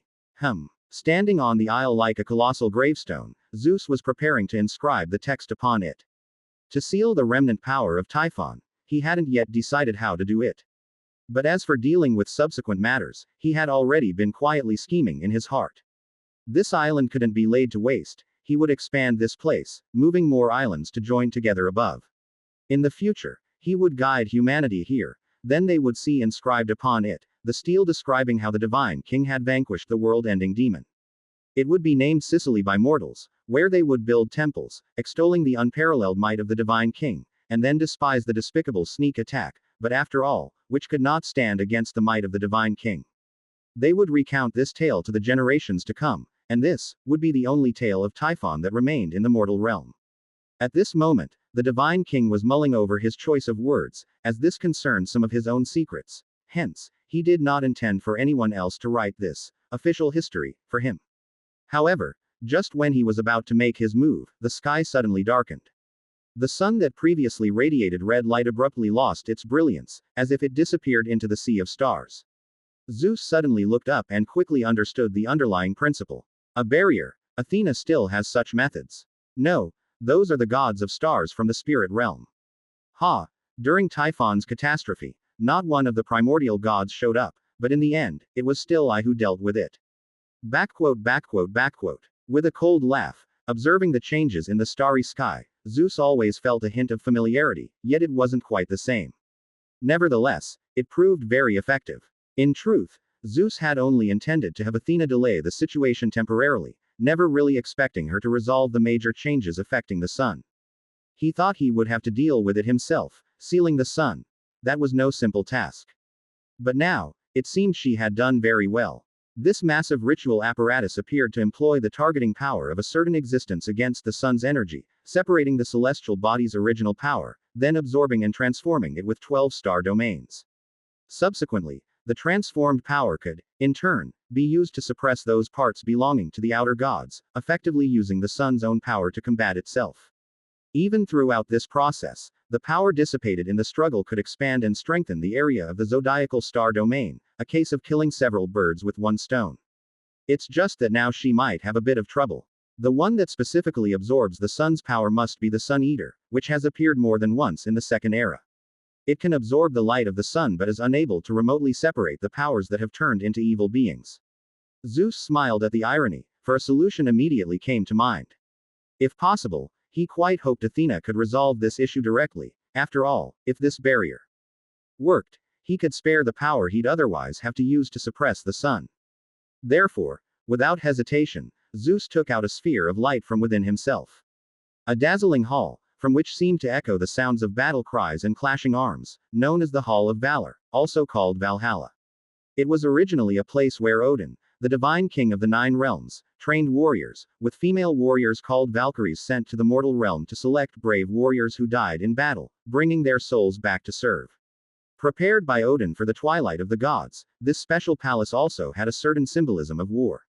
Zeus learned some things from it, but he couldn't grasp the further content no matter what. He didn't lack guards with some battle power, but not overwhelmingly strong. The Divine King had originally planned to bestow the Hall of Valor as a reward to Ares and Aphrodite, to extend the god of war's divine authority and to have the Valkyries trained there serve as guards for the goddess of beauty, creating an intersection of beauty and war. But now, it seemed they would have to serve a different purpose. There weren't enough deities to combat the evil entities formed from temporary flashes of light. With the help of the Hall of Valor, this significant trouble could potentially be stopped right in the starry sky. As for Ares, HMPH. With a snort, Zeus, just like in the original myths, didn't really like Ares, neither did Hera. The latter had no choice, this was her only offspring with Zeus who had a strong divine office. But for the Divine King himself, there were other options. So, where did Apollo go? If his previous absence was attributed to cowardice, although incongruent with Apollo's usual behavior, Zeus could understand. But the calamity of Typhon has ended, so where was he now? Besides, there was another problem to solve. If the sun were gone, or at least if its light was blocked out, how would the people on Earth obtain light in the future? P.S. Under 200 words. The exchange between Athena and Aster, nonsense, is not written. If anyone wants to read it, I can also write a reverse chapter, but I guess no one will want to read that Also, the future that Nuo saw is not here. In primordial wilderness novels, there's often a saying, the sage's heart is the sky's heart. The future he saw is further ahead.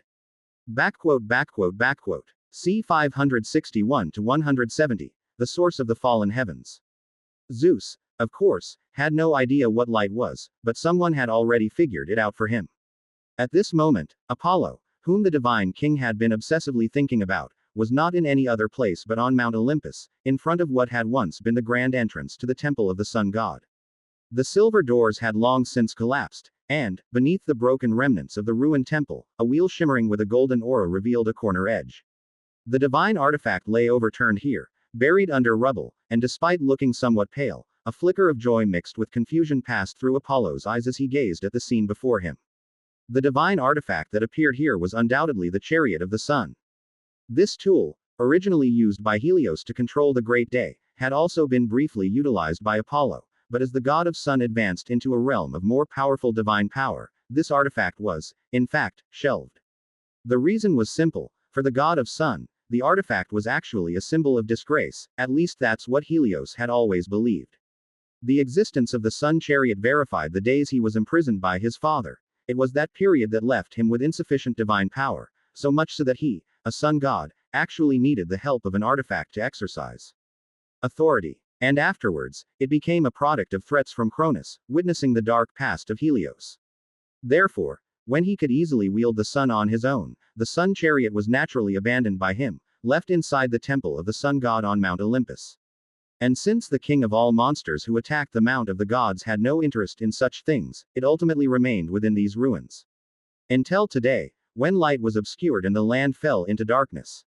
Recovering from the excruciating pain of the damaged origin, Apollo seemed to sense a mysterious guidance, which led him here, back to Mount Olympus. What puzzled him, though, was that while he had found the source of the attraction, what did it have to do with him? Who's there? Lost in thought, as if sensing something, Apollo's gaze hardened, and he suddenly turned around. The silver bow was drawn into a full moon, and resplendent light converged at the tip of the arrow. In the direction he aimed, an old woman of a wretched and ugly countenance had appeared, as if out of nowhere. Do not rush, cough cough, son of Zeus, excellent archer Apollo, I am not your enemy.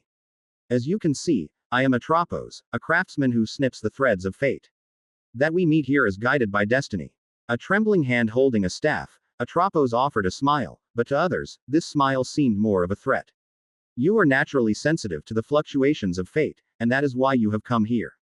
The sun has met with disaster, but the mortal realm cannot be without light. You, son of Zeus, are the deity who brings light to the mortal realm. Quote. You better be speaking the truth, self-proclaimed deity of destiny. After a moment of silence, although Apollo did not trust the other's goodwill, he still lowered his bow and arrow, for his senses told him the divine power of the other was not formidable.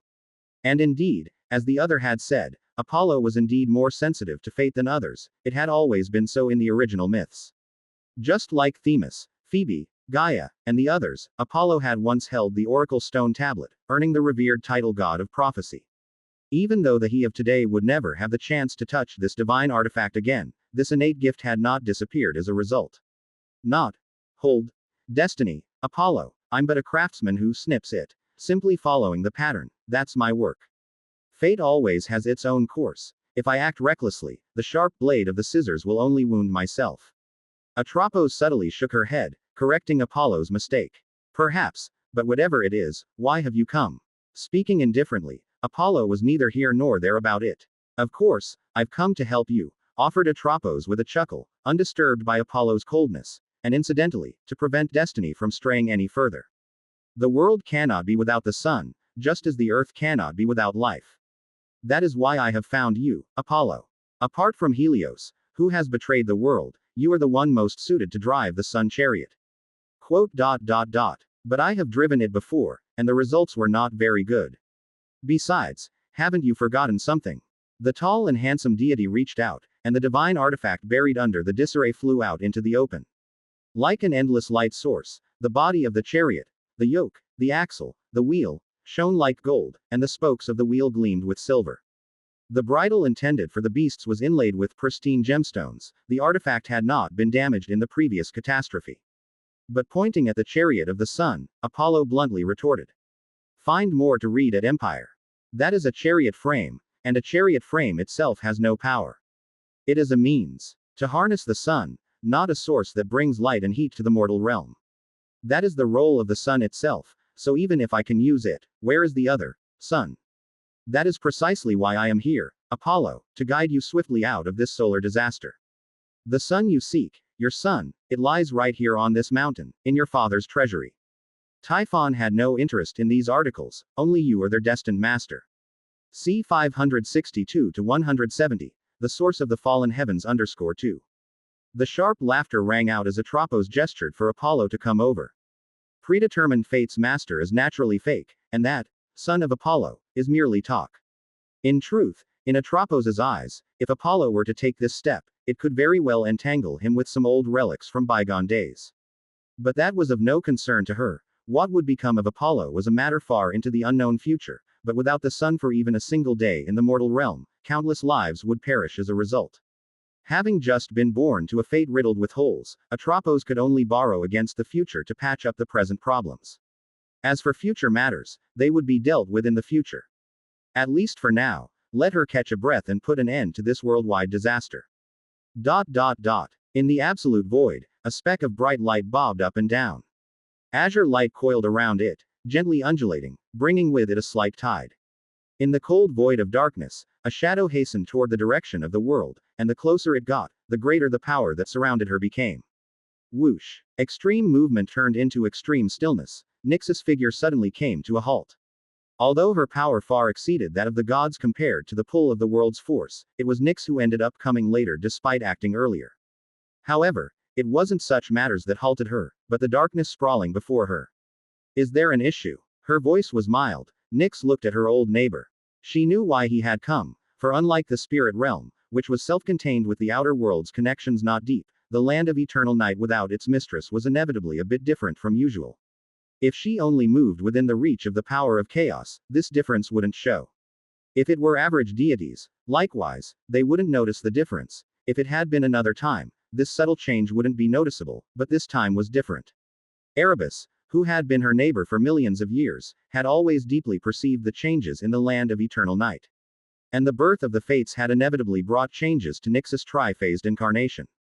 Indeed, Nyx, after all, as a primordial deity of chaos, your sudden retreat roused a bit of my curiosity. Erebus's gaze moved past Nyx, looking behind her. But to no avail. The void was cold and silent, the sense of existence growing fainter the further outward one went. However, for Erebus, this scene wasn't unfamiliar. Once, he had also followed some kind of connection all the way outward, eventually discovering the remnants of the 9 realms, which were also the origin of this disaster. Thinking of this, Erebus couldn't help but remind. I don't know what you've found, but Nyx, look at the world now. That outer god, he's far more terrifying than any other being we've encountered before. He's the first, but no one knows if he will be the last. Hey, you care about that? With a cold laugh, under the ever-changing veil, Nyx's eyes carried a hint of mockery. At least on this matter, the Divine King has a greater sense of responsibility than you. He's becoming more and more bound to the present world, while you, I'm afraid, are just the opposite. Without any further thoughts to express, Nyx's figure moved again. She directly breached the darkness before her and then headed towards the world. Just as Erebus could perceive the changes in the land of eternal night, Nyx had been paying some attention to what he had done. The underground world adjacent to the underworld, the newly born race of wisdom, the powerful individuals with an aura similar to that of an outer god, and the realm of lightless with its occasional special turmoil. Did he care about the world? He only cared about his own unspeakable plans. An anomaly such as the flesh mother tree that was out of the ordinary was already enough to make him wary, and naturally, Erebus did not wish for another to come, unless it was after his plans were successful. But clearly, although Nyx did not know what he was scheming, she had no intention of cooperating. Whatever you do is your business, but what I do is none of your concern. A shadow swept through the void and drifted down into the night beneath the world, leaving only Erebus standing alone in space. It seems there are no problems. Nyx, you're still so gullible. Shaking his head with a smile, Erebus turned to look in the direction of the world, not knowing what outcome he had obtained. He indeed did not wish for more variables, but that was not something he or Nyx could influence. If there really was another thing there similar to the remnants of the 9 realms, no matter the outcome, it would be a struggle between worlds. The only one who can probably intervene at this point is the outsider. Staring in the direction of the chaos world, a dark red hue had already stained a substantial area in Erebus's view. With Niflheim at its core and the small worlds around it as protective wings, numerous red dots were scattered across the entire world. And until not long ago, they had all been gathered in that sealed-off world, with no hint to be seen. Find more chapters on Empire. And the source of all this, the wooden twig that had once caught him off guard and pierced his palm. Does your strength never exhaust? Or is it that at your stage, as long as you can infect and assimilate enough beings, your power will actually grow? Taking a deep breath, Erebus could only hope that the present world would at least be more effective this time, and not allow the other to take even greater actions in the Third Era. Gazing in silence, the Lord of Darkness felt some regret. He should have paid more attention to it, otherwise, today's outcomes wouldn't have arisen. However, amidst his contemplation, he did not notice another stream of light wrapped in space-time gliding by his side, other than Nyx's. Of course, even if he had noticed this one, he probably couldn't have detected it. As if replaying a moment from billions of years before, the stream of light crashed directly into the chaos world, and an utterly ordinary body seemed to be about to take form. Some force had severed his connection with all external things, whether it be fates or anything else. Perhaps for the chaos world itself, this severance was not useful, but indeed he could fool everything else. Perhaps by coincidence, or perhaps due to some attraction, this stream of light wrapped in the force of space-time was influenced by the residual unrest of space-time in the final process of entry. The warping of time was also reflected upon him. His time was slowed down. It might be a few hundred years or even 1,000, but when he truly arrived in this world, it probably would not be tomorrow. C. 563 to 171. History from the winner's perspective. Is this what you call the sun? At the top of Olympus, behind the palace of the Divine King, amidst the ruins, Apollo gazed at the treasures that hovered in mid-air. Without a doubt, any treasure that could survive even a casual attack from Typhon was no ordinary object. Yet, while the 3 orbs of light before him indeed exuded the aura of the sun, Apollo hesitated to approach. Are you sure they can be used? To me, they seem just as uncontrollable as the power of Typhon. Apollo had encountered similar powers before but did not equate these with the divine fragments scattered across the land. He had not yet been born when the ancient god of sun was dismembered. Apollo had considered those divine fragments akin to divine blood. However, the entities before him undoubtedly radiated an aura belonging to a true god. It was some kind of qualitative change, yet upon them, Apollo also sensed vibrations similar to a curse. Nothing is unusable, Apollo. Even Typhon's power can be controlled, let alone that I do not intend for you to contain it, Atropos said with a smile, prodding the ground with her wooden staff. Strictly speaking, the shattered scepters before them were also a source of disturbance in fate, and using them could undoubtedly mitigate this chaos. 1/3 of the day, they each symbolize the morning sun, the noonday sun, and the evening sun. I do not know how they came to be, but they undoubtedly originated from a Titan deity older than Helios, and they are closer to the essence of that supreme celestial body, Atropos explained. If you drive them with the chariot of the sun, using this divine artifact as a medium to wield them, you can become the new sun god, at least, the one that mortals believe in. Quote. Faith. Looking at the three golden orbs before him, flickering and flowing like fire, Apollo hesitated. Until today, Apollo hadn't cared much about faith, but as his own origin had been inexplicably wounded, this external force he once disregarded suddenly became important. Even with a divine artifact to navigate, it won't be easy, he mused. After a moment of contemplation, Apollo finally made his decision. But he still wanted to hear what the craftsman who claimed to tailor fate had to say. Then you'll have to figure out a way on your own, or rather, the divine king should find a way for you. Atropo's expression remained unchanged as she saw Apollo's indecision, and she simply smiled in response. Guided by fate, Atropos knew that if these three scepter fragments from the ancient sun god were to form a true sun, the person using them could potentially become entangled with the Titan deity's destiny. And with the passage of time and the propulsion of faith, there might even occur some changes that Atropos herself could not foresee. Yet, the fates did not warn Apollo because the mortal realm indeed needed the sun, and they had no better option. Fortunate that all this is a matter for a distant future. Atropos sighed inwardly, aware that her action could indeed compensate for the distortion in fate but was nothing more than a short-term solution. But that was all she could do. After all, there are generally three ways to resolve debts. Continually pay off old debts with new ones, as long as one can still borrow, there will be no problem, or let someone else pay the debt for her, which is also a way. And the last method, naturally, is to solve not the debt but the individual to whom the debt is owed. For Atropos, the last option was clearly impossible, so her choices were limited to the first two. Swoosh. As a point of light rose from Mount Olympus, the land that had darkened due to the absence of sunlight finally welcomed the light once again. The rising sun slowly ascended from the pillar in the east, as if dispelling the calamity brought by Typhon's disaster. The light climbed higher and finally halted near the original place of the zodiacal star domain. It dared not ascend any further and chose instead to traverse sideways. Just as it did with every sunrise and sunset before, the sun once again rotated across the mortal realm. From daytime to nighttime, from nighttime to daytime. When one cycle completed, the laws appeared to acknowledge the existence of this new sun. After all, in essence, it was indeed one and the same with the one before. Returning to Mount Olympus, Zeus felt as if he was in a different era. Find exclusive stories on Empire. In other corners of the Mount of the Gods, the deities who had previously departed were also returning one after another. Zephyrus, how goes the tally? Zeus asked lightly as he stood before the collapsed Great Hall. Not great, my lord. Aside from a few who were sealed, suppressed, or captured, most either fled or are still rampaging across the land. Those with reason are manageable, but the rest seem to have abilities that are almost undying. Zephyrus, the god of west wind, reported respectfully, standing a step behind. With the sun's ascendancy lasting a week, the disorder in laws brought about by Typhon's descent and the collision between fate and order finally drew to an end. The power that had once limited the deities rose again from the land, divine powers unavailable for use, and this time, it seemed to be even stronger. Perhaps after several disasters, the laws of the mortal realm had triggered a more stringent self-defense mechanism. At this moment, every sentient divine force was suppressed by laws that were several magnitudes stronger than before. C 564 to 171, History from the Winner's Perspective _2. In this situation, the weaknesses of the Olympian gods were undoubtedly exposed.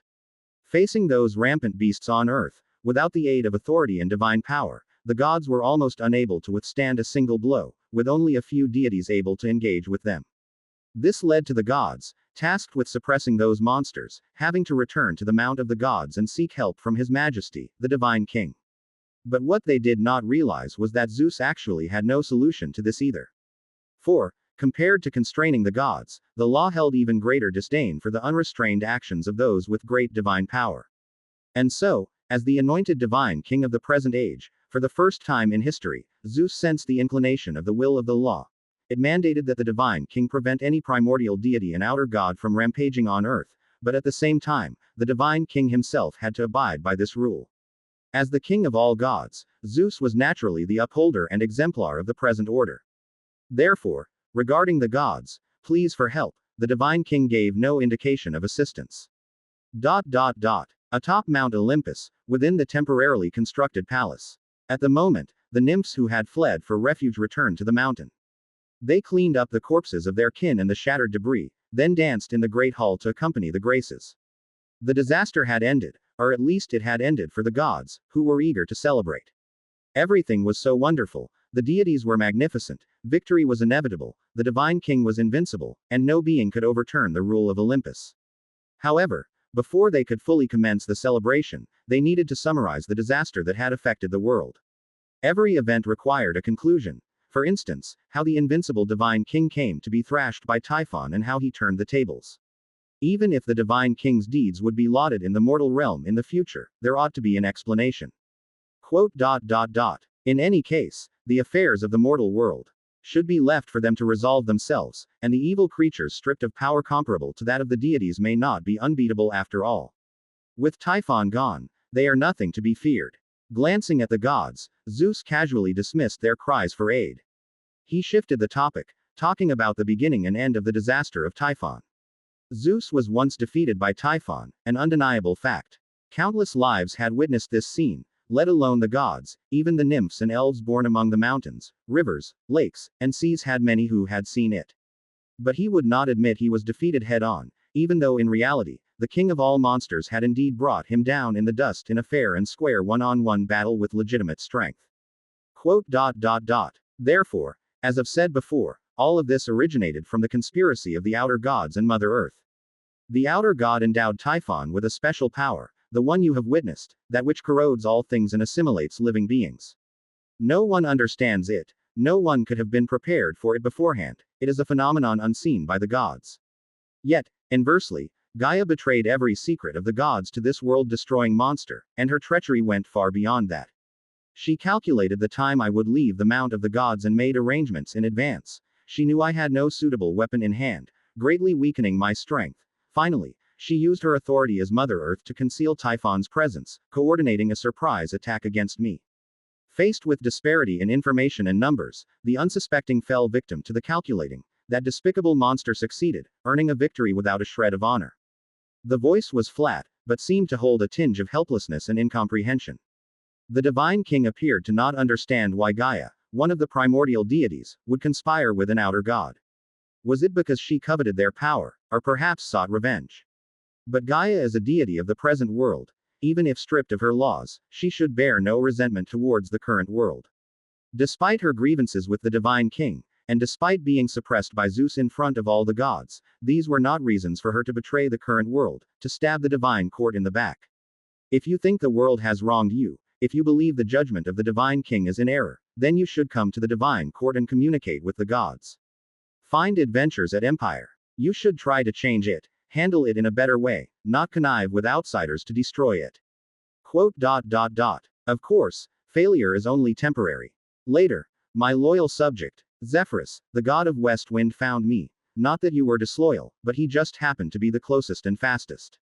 And the world still favored me. Typhon thought it was punishing me by draining my blood, but in reality, this act gave birth to fate.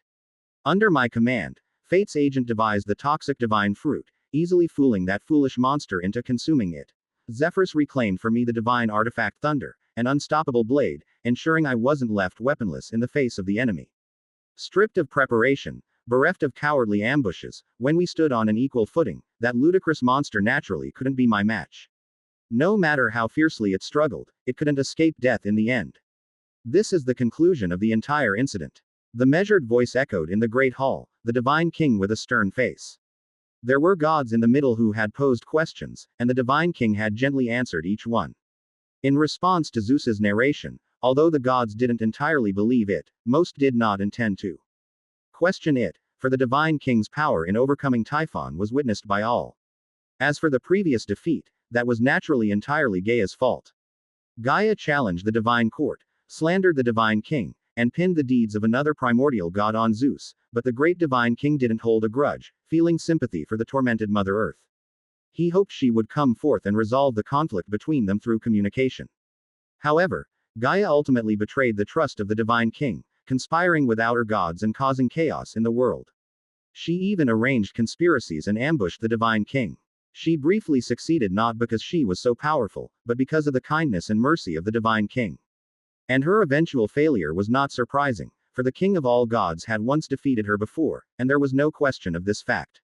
So whispers of discourse arose among the gods. Among those present, only Zephyrus knew some truth of the matter, but he was clearly not going to speak out. Among the deities not present, perhaps a handful of reclusive titans had grasped some of the causes and effects, but they had long ceased to participate in the struggles of the world. Gaia herself was certainly aware, but no one would believe the word of a loser, especially one who had already committed various follies as Mother Earth. Not to mention the gods, who were scared by Typhon like lost dogs, wouldn't have a good impression of her. Even the ones who had originally sympathized with her had long since changed their minds. In any case, you've disrupted the peace shared by all gods, and that is an indelible sin. Thus, all truth fell under the veil in the Divine King's account, and history from then on had its conclusion sealed. The conniving, despicable Typhon, the ungrateful, clueless Gaia, the inscrutable outer gods lurking in the shadows, as well as the king of all gods who had foreseen the outsider, but was too kind and merciful to respond appropriately, and of course, the loyal subordinates of the Divine King, and the gods who, temporarily retreated, plotting rebellion. Everything was laid out clearly. This was the true essence of events. No objections were raised, for after all, everyone was part of the divine court. And history is always written by the victors. C 565 to 172, Rewards and the focal point of human nature. The characterization of the past had thus drawn to a close, and no one would be held accountable for their errors. Just as Zeus had never failed, the gods had never fled. They had merely avoided the sharp edge, and cooperated with the Divine King's plan. This information would be incorporated into the mortal teachings as an explanation for this disaster, and after 1,000 years, it naturally became the truth. Of course, no matter how much the gods might embellish, only one point remained unchanged. That was about the true origin of this disaster, the presence of the outer god, Blood Mother Tree. Its name was not directly mentioned, and any content that could point to it was not laid down in text, yet no god attempted to deny the existence of such a creature. And all lateral descriptions of it inevitably revolved around the concepts of terror and might. The latter, of course, was to prove that the gods were not powerless. After all, no matter the reason, countless lives were lost in this disaster. To belittle the enemy was to belittle oneself. As for the former, it was naturally because the gods themselves were in fear. Not because of Typhon, but because of the sun. Unnoticed by anyone, Helios, who had previously laughed and talked with them, had transformed into an evil god corrupted by the outer god, which had brought the gods a tremendous shock. No one knew how it had achieved this, regardless of whether Helios did so willingly or was compelled. They all wished to prevent such an incident from happening again. And to stop a behavior, fear was far more effective than any prohibition. The fall of the sun took all of us by surprise. It was a disaster, and my daughter Athena is still dealing with this matter, and has not yet returned. But whether she is here or not, the merits she has established are undeniable. The mortal realm should spread her name, just as her forebears did. The disaster had ended, and naturally, it was time for rewards. But just as Zeus said, Athena was still in the starry sky and had not returned. Sealing the sun was no easy task. It was a rather difficult and complex process. The ritual track laid out in the zodiacal star domain was just the beginning, and there was still much left for her to do. Apollo, another deity who was not present. Upon uttering his son's name, Zeus felt a mix of emotions. On one hand, he was somewhat pleased that Apollo had resolved a problem for him. On the other, he was somewhat discontent with Apollo and Atropos for taking matters into their own hands. However, the three fates were not his subordinates, and the relationship between Zeus and Atropos was not even as close as that between the Heavenly Father and Mother Earth. As for Apollo, Zeus was not yet upset enough over this matter to create a rift with a progeny who posed no threat to him. Like Athena, as a principal god of Olympus, a presence that arises anew for the mortal realm, Apollo rightfully deserves worship in the city-states that believe in him. At the same time, those who were followers of Helios must now turn to the new sun god or submit to the sun goddess, and those temples belonging to him should be dismantled and rebuilt. Anyone, any life that dares to worship Helios, is an enemy of Olympus. No one objected, for this corrupted god of sun, nobody spoke on his behalf. After all, as Helios himself had once realized, he was an outsider to the Olympian pantheon. And third, is my most loyal arm. Explore more adventures at Empire. With a smile, the Divine King looked at his most faithful servant, the god of West Wind. Zephyrus, my friend, please forgive me for mentioning you third. but I must maintain the dignity of the principal god's position. After all, it is a right I personally bestowed upon them, a proof of their superiority over all gods. It is only right, your majesty. Bowing slightly, Zephyrus was as docile as ever. Thank you for your understanding. Haha, but soon this issue will no longer exist. Zephyrus, in the name of the divine king, you will become another principal god of Olympus, and following this, I will also grant you the authority over meteorology, a reward you rightly deserve. Since Creus was confined in the abyss, to prevent any insurrection of the laws relating to the present age, Zeus, Poseidon, and other godly authorities with similar powers had been exercising the divine powers over meteorology, and now, Zeus had formally handed this duty over to Zephyrus in the name of the divine king. This was not an innate godhood and thus would not increase the amount of divine power Zephyrus received. It was more akin to his position as leader of wind gods, just something established under the divine authority. Yet even so, the god of west wind was greatly pleased. You always make distinctions clear in rewards and punishments, your majesty. With a wave of his hand, another principal god was in place. Although he was not yet a powerhouse, it was only a matter of time. The three deities who had truly established merits during this disaster had received their rewards. Zeus looked around. The rest were minor, consolatory rewards. The gods needed something presentable to prove their efforts. Thus, he granted Ares a battle helmet to commend him for being the first to intervene in the fight between him and Typhon. Although the outcome was not splendid, it was nonetheless a symbol of courage. He also gave his sister Demeter a garland of flowers. C 566-172 rewards and the fall of human nature _2.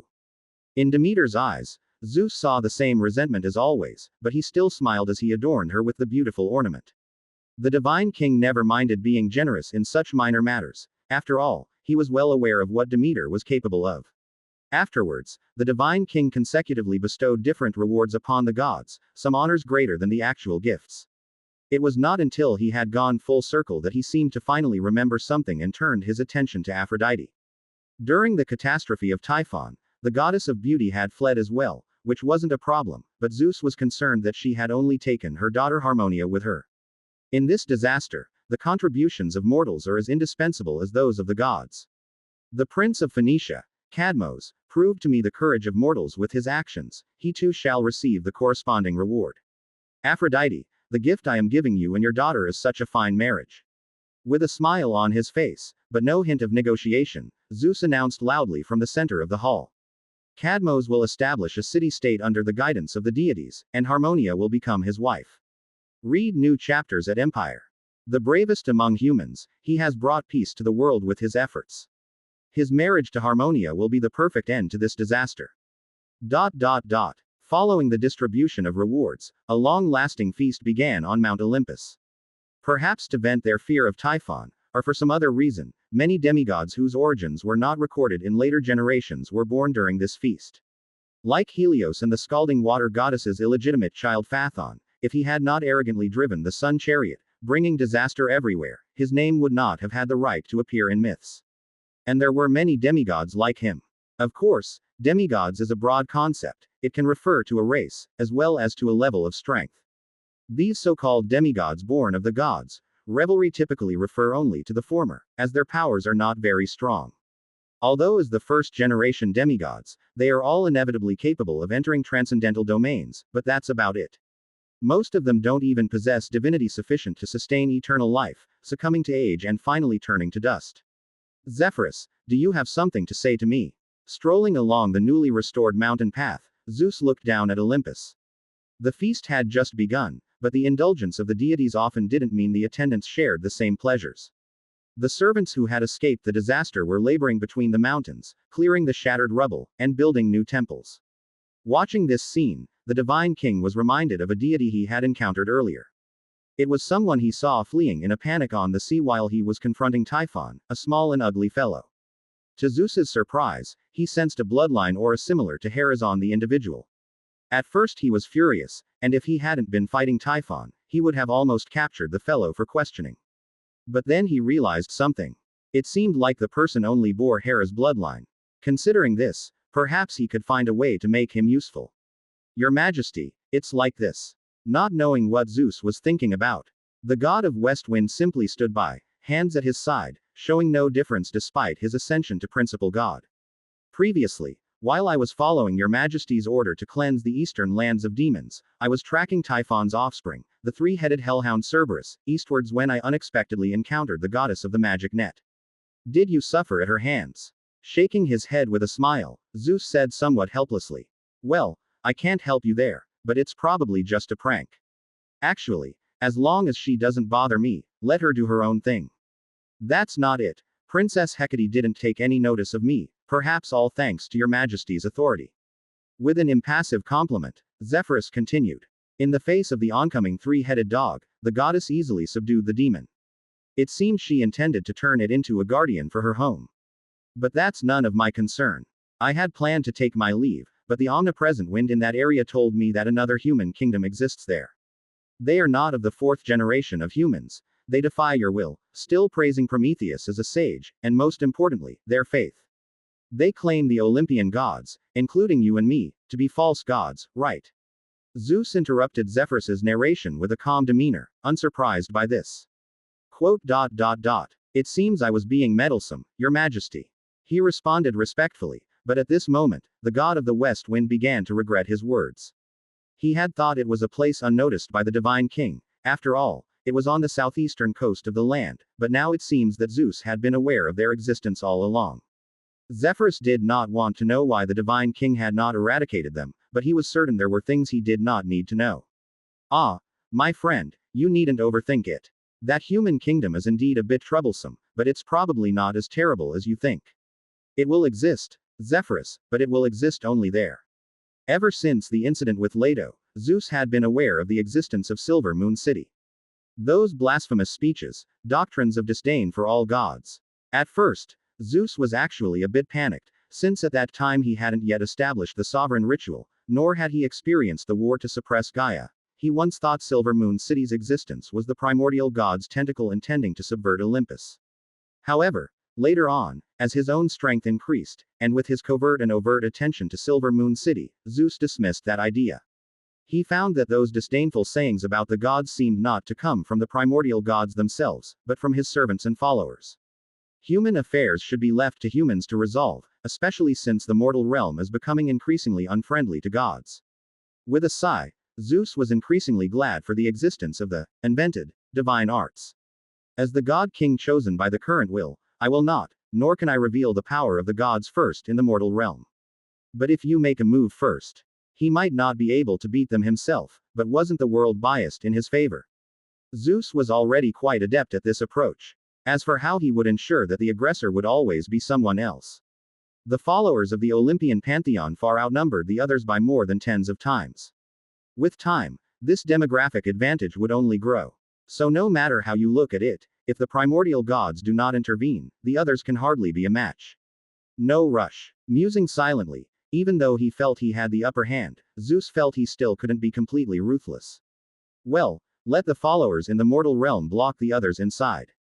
That small city. As a god, it's wise to leave some room for maneuver, so that one may greet each other amicably afterward. Spring passed and autumn arrived, time flowed on. The disaster of Typhon had thus ended, but its impact did not stop there. Whether it was the time anomalies, the further strictness in the laws, or the offspring that were born only after its death, all these changes had permanently remained in the chaos world. But those are stories for another time. At this moment, the stream of light wrapped in the force of space-time was still laboriously traveling through the bubble of space-time. From its trajectory, its landing point seemed a bit to the north. That should be somewhere in the northeast of the continent, close to the coastline. At this moment, the place was still uninhabited, but it was unknown what would happen by the time it truly fell there. C 567 to 173. Welcome to the new era and Alchemy Association. From the sky above, the mortal realm appears as nothing more than a silent film. Life and death, savagery and civilization. Beasts small as ants scurry across the land, occasionally birds streak across the sky, wings beating powerfully in flight. Among them, not lacking in grandeur, are mighty humans strong in spirit, erupting in great wars, for various reasons on the ground. When centuries are condensed into a single day, the earth itself becomes the most marvelous silhouette. You can see the green fading away, replaced by layer upon layer of man-made hues, the web-like roads that seem sketched by the artist's brush, beginning with a few strokes at the corners, extending to the epicenter of this grand creation. The mortal realm is painted with all manner of extraordinary spectacles, countless love and hatred, the twilight of heroes, and beauties with graying hair, rise and fall of empires. And in this ephemeral scroll of intersecting lives, the closer to the center, the more marvelous and fantastical it naturally becomes, the closer to the periphery, the more ordinary and common it appears. Clearly dwelling on the same world, yet the two seem to exist in distinct epochs. But there are always exceptions. Like on this day, when a fiery meteor fell from the heavens, crashing into a suburb northeast of the continent. Perhaps because it was broad daylight, this meteor seemed so inconspicuous that only a few people noticed it even up until the moment it landed. When fire descends from the heavens, calamity is born. The year 852 of the New Chronicle, summer. On the outskirts of Turingen. Throughout the sparse woods, bestial roars can be heard intermittently, accompanied occasionally by the bothersome buzzing of summer insects. At the end of the dirt road near the woods, a flickering firelight shines in the darkness, illuminating the surrounding path. The one holding the torch is a robust middle-aged male, wearing a patchwork coarse linen tunic, his hands calloused from obvious manual labor. The other man with him is not tall, but he also looks strong and capable.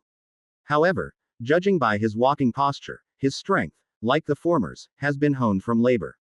Nike, are you sure it's this place? We've been walking for half the night already, and you know I gave up the chance for tonight's guard selection. Stop talking nonsense, Samer. Everyone knows that's not for people like us. Waving his hand to silence his companion's complaint, Nike raised the torch higher, hoping to see farther ahead. Hey, to pass that assessment, you either need a noble ancestor with a noble lineage, or you need to have undergone real training, which still requires a noble ancestor, and the demand for that is even greater. So instead of clinging to unrealistic hopes, why not gamble? With me on our luck. A meteor, do you have any idea how valuable this thing can be? Don't know, and I bet you don't either. Waving the pitchfork in his hand, Samer shrugged. But Nike, legally speaking, everything here belongs to the city lord. So why did you come along instead of reporting me? With a mocking smile, illuminated by the firelight, Nike saw his old friend grit his teeth. You're right, I should have reported you. Damn it, let's take a gamble and see what we find. If there's nothing, I won't let you off the hook.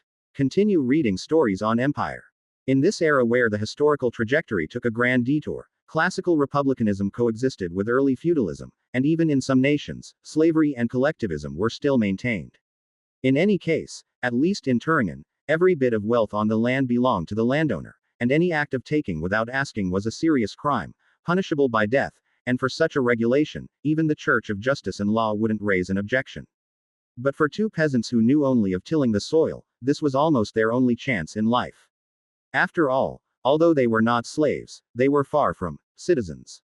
Or to put it in official terms, they should be called free people, which means semi-free laborers. And this was a link in the peasant discrimination chain, as the farmers around the city were considered formal citizens, but those who lived in nearby villages, only occasionally venturing into the city, were not. Therefore, they did not enjoy the rights of citizens under classical republicanism. If it had been a few years earlier, they might not have minded being excluded, as it was an era of noble by birth, and Samer might not have chosen to take this gamble. But having witnessed the changes in the city in recent years, he had become increasingly intolerable of his own mediocrity. To put it poetically, I could endure darkness if I had never seen the light. Turingen's city changed year by year, but his rural village remained the same. Both seemed to be in two different worlds, intersecting yet isolated. Speaking of which, Nike, if we really strike it rich this time, how do you plan to spend it? In a world without light pollution, the night was much darker than the mortals of later generations could imagine, so dark that even with the aid of a torch, the two men felt as if they were walking on a road with no end. It was only because both of them were locals and very familiar with the nearby terrain that walking at night like this was possible. Otherwise, who knew if they were moving forward or backward? First, I'd enjoy it properly, but honestly, Samer, I don't even know what that means to enjoy. It's not just about eating and drinking extravagantly, so what about you? Shrugging his shoulders and causing the torch to flicker, Nike stated plainly. C 568 to 173, welcome to the new era and Alchemy Association. _2. I want to test whether I have the qualities to become a knight.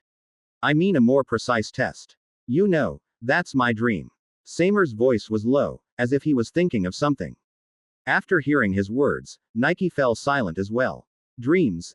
Everyone has them. But for the vast majority, that's all they ever are. Fanciful thoughts confined to sleep. Looks like we're almost there, just up ahead. Walking for an indeterminate amount of time, Nike, who carried the torch, suddenly stopped. In the flickering light of the fire, they both could vaguely see the deep, bottomless crater ahead. The light from the torch wasn't much help, making it impossible for them to discern the depth or the expanse of the hole. But if someone more knowledgeable were in their place, they would never dare to approach this pit. A meteor crater this close to Turingen City that had blasted such a large pit should have made a noise loud enough for the whole city to hear. But the reality was that, aside from Nike, who happened to see the fleeting streak of light, hardly anyone noticed the fallen fire meteor. Hiss. Hey, Nike, you might really have found something incredible. With a look of surprise, Seymour lowered his voice instinctively. There are actually fallen stars. I've heard that there could be something called a star core inside them. Even if there isn't one, the shell could sell for a lot of money. Stop gawking. Let's go down and take a look. Sticking their pitchfork into the ground, they began to carefully climb down the massive crater wall. The soil around them was somewhat loose, not at all like the compact ground one would expect from the impact of a meteorite, and on several occasions nearly made them tumble down. However, after several hours of effort, they luckily reached close to the bottom of the pit without incident. Be careful. Damn, the torch is dying out. Cursing as the light from the torch grew dimmer, Nike threw it aside and continued on. Fortunately, the weather was clear. By the moonlight, they could barely make out each other's whereabouts. Damn it. Move. Ah. With a misstep, Seymour brought Nike down with him, and they both tumbled further downwards. Thud. Along with a muffled sound, the two of them collided at the bottom of the pit. Hiss. I told you to be careful. Of course I was careful. Do you think I wanted to fall down? If you'd brought an extra torch, this wouldn't have happened. With stubborn retort, Seymour struggled to stand. In the hazy moonlight, he began to survey their surroundings. It wasn't as he expected. There was no giant meteorite, nor any sense of heat. They were simply at the top of a purely earthy pit, as if it had been sliced down to form a conical hole. There was nothing around them, except a bit further away there was a faint reflection. A gemstone. Nike excitedly exclaimed, is that a gemstone from a star, fallen out? My God, so the stars really are made of gemstones. I thought that was just fanciful imagination from bedtime stories. Stop talking nonsense. Those aren't gemstones. Look carefully, they're transparent. Seymour walked closer. His vision was slightly better, so he could see a bit clearer. It wasn't some massive gemstone, but a thin layer of an oval crystalline substance. It appeared gemstone-like, but was actually slowly melting. Although he didn't know what it was, Seymour had an ominous premonition. A fire meteor fallen from the sky, an illogical crater, fantasy-like and magnificent crystal, none of it seemed normal. Moreover, according to some ancient legends from the north, a star's fall was no good omen. Wait, there's someone inside, do you see that? Experience new stories on Empire. Seymour's face suddenly changed as he shouted. As they came closer, illuminated by moonlight, he could barely make out something beneath the crystalline layer, a humanoid figure. It appeared to be a young man, perhaps a teenager, definitely not very old. He was handsome, with skin unmarked by labor, draped in a silver-white robe. Gold patterns adorned the garment, resplendent with nobility and refinement. A living person, great goddess of wisdom. Could what you saw not be a meteor but a gravely injured? Nike, what are you doing? Clank. The pitchfork struck the transparent crystal wall, and in the reflection of the moonlight, Nike's smile seemed somewhat ferocious. What else would I be doing? Of course I'm opening it up. I don't care who he is, but now he's my spoils of war. Do you see these clothes? I've never seen such exquisitely made garments. Just a sleeve of it could be worth 50 gold coins, note 1. But, no buts. Don't you want to be a knight? If this really is a powerful being who's badly injured, your chance has come. Clank. Another hit, and the crystalline layer began to crack. Nike seemed encouraged, but Seymour feared the crack wasn't entirely his doing. Regardless, they had come together, and if today's deed were to be discovered, neither could escape. Gritting his teeth, Seymour joined in the pounding, just like before. What if? Clank, clank, clank. ... With each strike, time slowly passed, the sky began to brighten with twilight, the crystal shell grew thinner, and cracks multiplied. C 569 to 173. Welcome to the new era and Alchemy Association. Underscore 3. Until one moment, with a sound that seemed to echo in the soul, it shattered in response, then dissipated in the air like vapor. Huh. Finally got it open.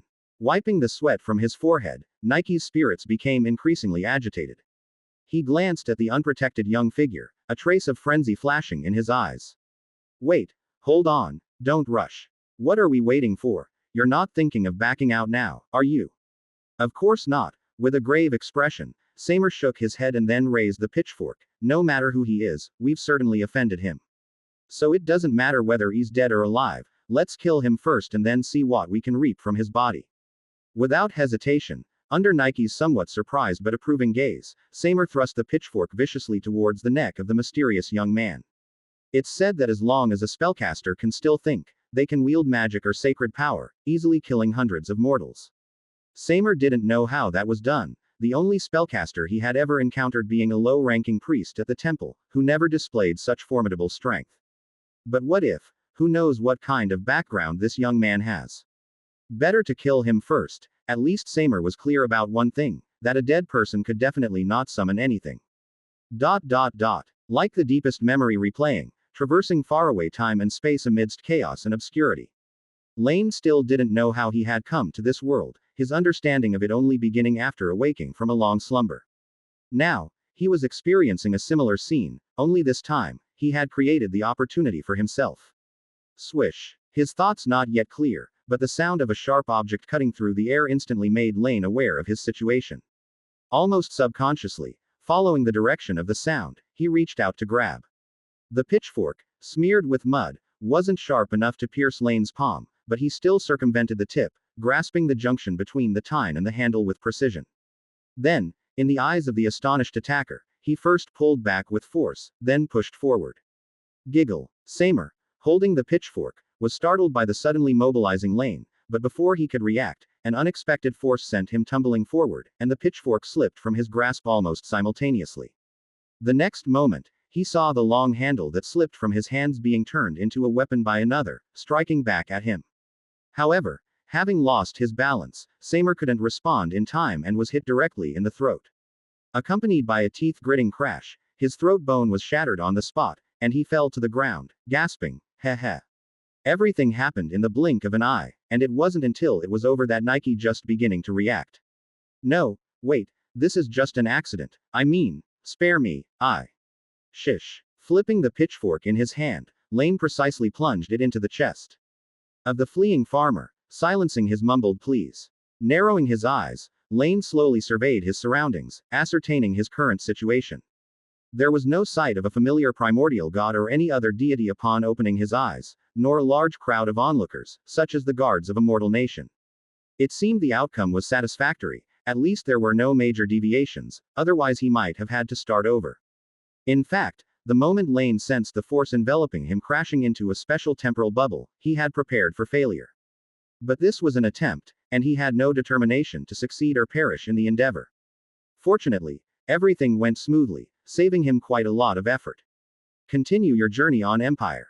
Good. Step 1 of the plan, check. Standing up from the ground and stretching lazily, Laine felt his spirit become much livelier for a moment. As the sun fully rose from the horizon, the vast crater also became bright. Gazing at Samer, who was clutching his throat, convulsing subconsciously, blood continuously flowing from the corner of his mouth, Laine felt no sympathy. Whatever the reason, since they dared to strike at him, they should have been prepared to face death. To be human again, I need to address 3 questions first. Who am I, where am I, and what am I going to do? The first question was easy to solve. To put it in human terms, he needed to give himself a new name, as he couldn't possibly walk openly in the mortal realm using the name Laine. So, it was only natural for him to pick an appropriate pseudonym. Without much thought, Laine just changed the pronunciation slightly. From now on, he would be called Avon. As for his identity, that would just be someone from any kind of fallen family, school, organization, provided such things existed in this era. As for the second question, rubbing his forehead, Laine was a bit troubled, too. Because he had the misfortune of encountering that spatial bubble, both his arrival point and the time of his landing had changed dramatically. In his original plan, He intended to land near Silver Moon City and start his subsequent actions from there. But now, even without stars to navigate by day, he knew he was definitely not in the southern part of the continent, but in a somewhat northern direction. North of the main road, Laine couldn't say he had no memory at all, but also had no clear concept of this place. As before, it was a pristine continent, desolate and uninhabited. So, to solve this difficulty, he would have to sacrifice this troublesome fellow who had come looking for him. C 570 to 173. Welcome to the new era and Alchemy Association. _4. Using the sharpened tip of a pitchfork as a pen, with the blood of the deceased for ink, Laine drew a terrifying array in the terrified and struggling gaze of Samer, much like a cultist would. Then, he smiled and approached, easily putting an end to Samer's futile struggles before tossing him into the center of the array. As the array lit up, in a special form, the energy from the dead man's flesh and blood was continuously transformed into controllable spiritual power. It was like a primitive holocaust, only there were no nature spirits to receive the sacrifice. This energy, mingled with the resentment of living beings, was merely used as a force to touch the omnipresent superficial magic net.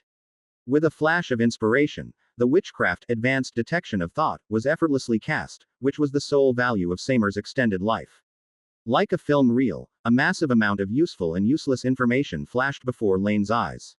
Although most of it was worthless, even the perceptions of a lowly peasant allowed Laine to understand this world that was both familiar and strange. Church, evil god, divine blood nobles, wizards.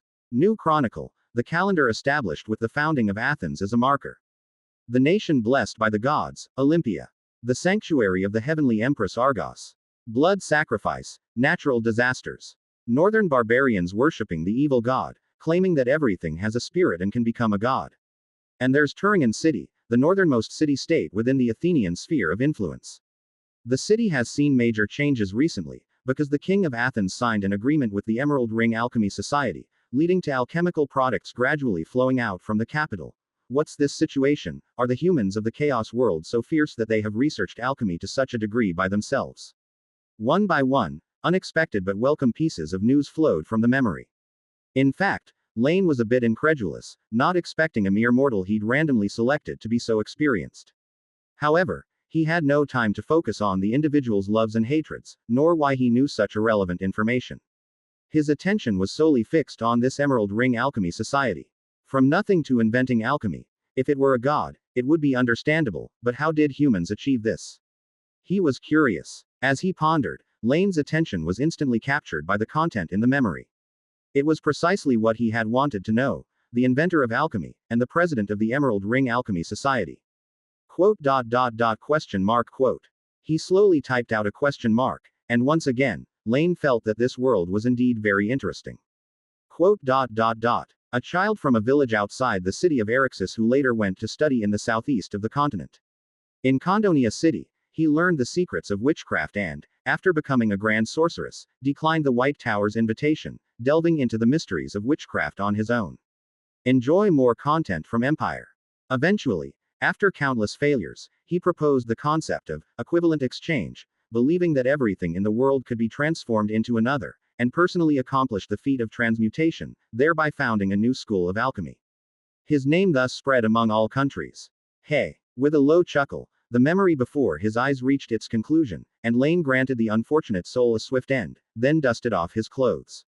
Great alchemist Hermes, very good, this is an interesting development. Indeed, going offline appropriately does help the world progress. With a slight smile, Laine decided to first visit Turingan City, the nearest city. Memories after all are just memories. Advanced detection of thought is not soul insight, or memory weave, or any other advanced level witchcraft. Of course, maybe in the time he was offline, someone might have invented something even more impressive at the lower levels of witchcraft, who knows? In any case, browsing this version of memories was like reading a book, not only lacking illustrations but the results were also indistinct in importance, with 99% redundancy. In the end, as the ancients, the later generations said it well, shallow learning from books is insufficient, one must experience things personally. Laine intended to use his own eyes, to witness firsthand this mythic world that had veered who knows how far from the original history. Note 1.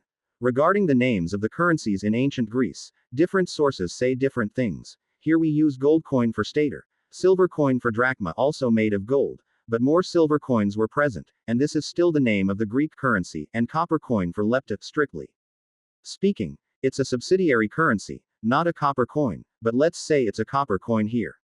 Likewise, modern Greece also uses this name. As for the conversion ratio, defer to this book. C 571 to 170 for the national power beneath the silver coin. Laine rarely did pointless things, so there must have been a reason why he ran from the chaos world to the doorstep of neighboring Hemenu, circled around, and then sent his humanity back.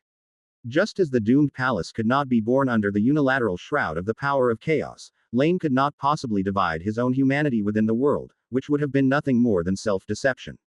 Of course, he could do so in the spirit realm, but the very idea of a mortal flying out from the spirit realm was hardly reasonable. That being said, although Laine had split his divinity and humanity, he was, in fact, quite aware of himself.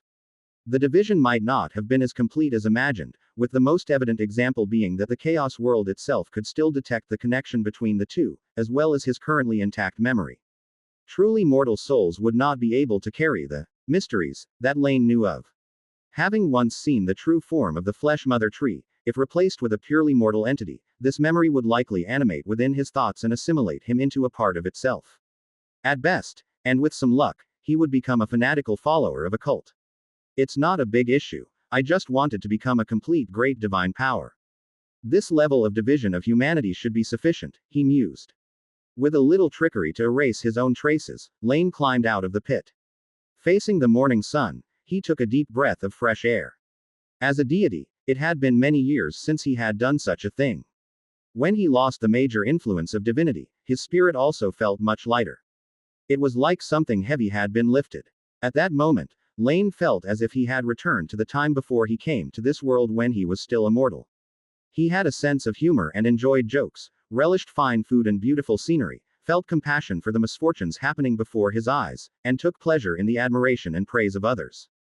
Laine didn't know whether this was good or bad, but he was willing to give it a try. However, with his transformation, that part of him far across time and space, no longer burdened by humanity, would probably change as well and become a true god. The heavens and the earth are not benevolent, they treat all beings as straw dogs. The sacred is not benevolent, it treats all life as straw dogs. Everything below the self is equal throughout life, like specks of dust. Based on the memory I just reviewed, Turingen City should be in this direction. But before that, I need to change clothes first. Strictly speaking, Laine was without clothes at the moment. The robe that had aroused greed was actually fake, a manifestation of scattered time-space powers, which is why it exhibited a mingling of silver, white and golden patterns. Find your next read on Empire. But just like the gradually deteriorating crystalline shell, this false robe would not last long and would soon dissipate into nothing. So, if he didn't want to end up running stark naked through the suburbs of the city on his first day of birth. Laine frowned slightly, regretting that his earlier actions had been a bit rough. A while later, already dressed in the attire of a local farmer, Laine weighed the 3 silver coins he had found. On one side, there was the image of an unrecognizable middle-aged man, and on the reverse, a miniature version of the Acropolis of Athens. According to what he had seen in his memories, gold, silver, and copper were still the main currencies in human-populated areas of the continent. Although uncertain whether the convergence of fate played a role, gold and silver inherently held mystical value, so it wasn't surprising to see such a situation. As for the value of currency, taking silver coins as an example, this currency known as drachma, silver drachma, came in 2 denominations, large and small. The smaller variant's exchange rate with copper coins varied between 75 and 130, fluctuating up and down depending on the country and region. Some small nations skimped on production, while others like Olympia cast their coins large and heavy to showcase their noble status, even if it cost them. The larger denomination, briefly referred to as the larger silver drachma or stamped large silver coin, had an exchange rate of about 1 to 5 with the smaller denomination. Starting from the large silver drachma, the image stamped on the face of the coin was no longer the symbol of the country's king but the head of a deity, the origin of the term, stamped image. Hence, the small denomination silver coins and copper coins were subject to private minting, but such counterfeiting was easily eradicated for these large denominations. Large-scale divine image minting would almost certainly attract the attention of deities, but small-scale private minting wouldn't cover its costs. Tisk. Changes are everywhere. I wonder how long it has been since I left. It's been more than 800 years of the new chronicle, but that's recorded from the founding of Athens. Who knows when Athens was actually established? And this feeling, even the god of sun has been replaced, huh? Well, at least it's not red, and there's no tree growing on it, he muttered under his breath. Internally grumbling, Laine looked at the large pit he had created with a bit of a headache, knowing it wouldn't be easy to fill. Forget it, I'll bury these two guys and then head to the city. With the speed of information transmission in this era, by the time the anomaly here is discovered, I'll be long gone. After roughly discerning the direction, Laine headed toward the nearest dirt road. Noon. The sun was high in the sky, and the summer sun was always so blistering. Outside Turingen City, on a tributary of the Wheeler River, many residents had gathered to fetch water. The sunlight shone down, casting a twilight on the clear river. C 572 to 170 for the national power beneath the silver coin _2. Being built along a river was the usual practice for most cities in this era. After all, the availability of water often played a critical role in determining whether an area was livable. Continuing along the dirt road toward the city, the flow of people gradually increased. There were residents from nearby towns and villages coming to buy daily necessities, and also a few small trading caravans present. Not far away, fully armored guards stood at the city gate, checking the identity of every person entering the city. Judging by their attitudes, they hardly justified the fine equipment they wore. With trading caravans and currency. Indeed, with the emergence of cities, the expansion of material exchanges, and the popularization of private ownership, commerce was bound to develop. And craftsmanship, being able to forge armor that nearly covers the whole body. Although the technology still seemed rudimentary, and it wasn't even local Turingen craftsmanship, this still proved that Athens' casting level had reached close to that of 13th or 14th century Europe. Even considering this as a transcendent world likely influenced by transcendent powers, it's quite incredible.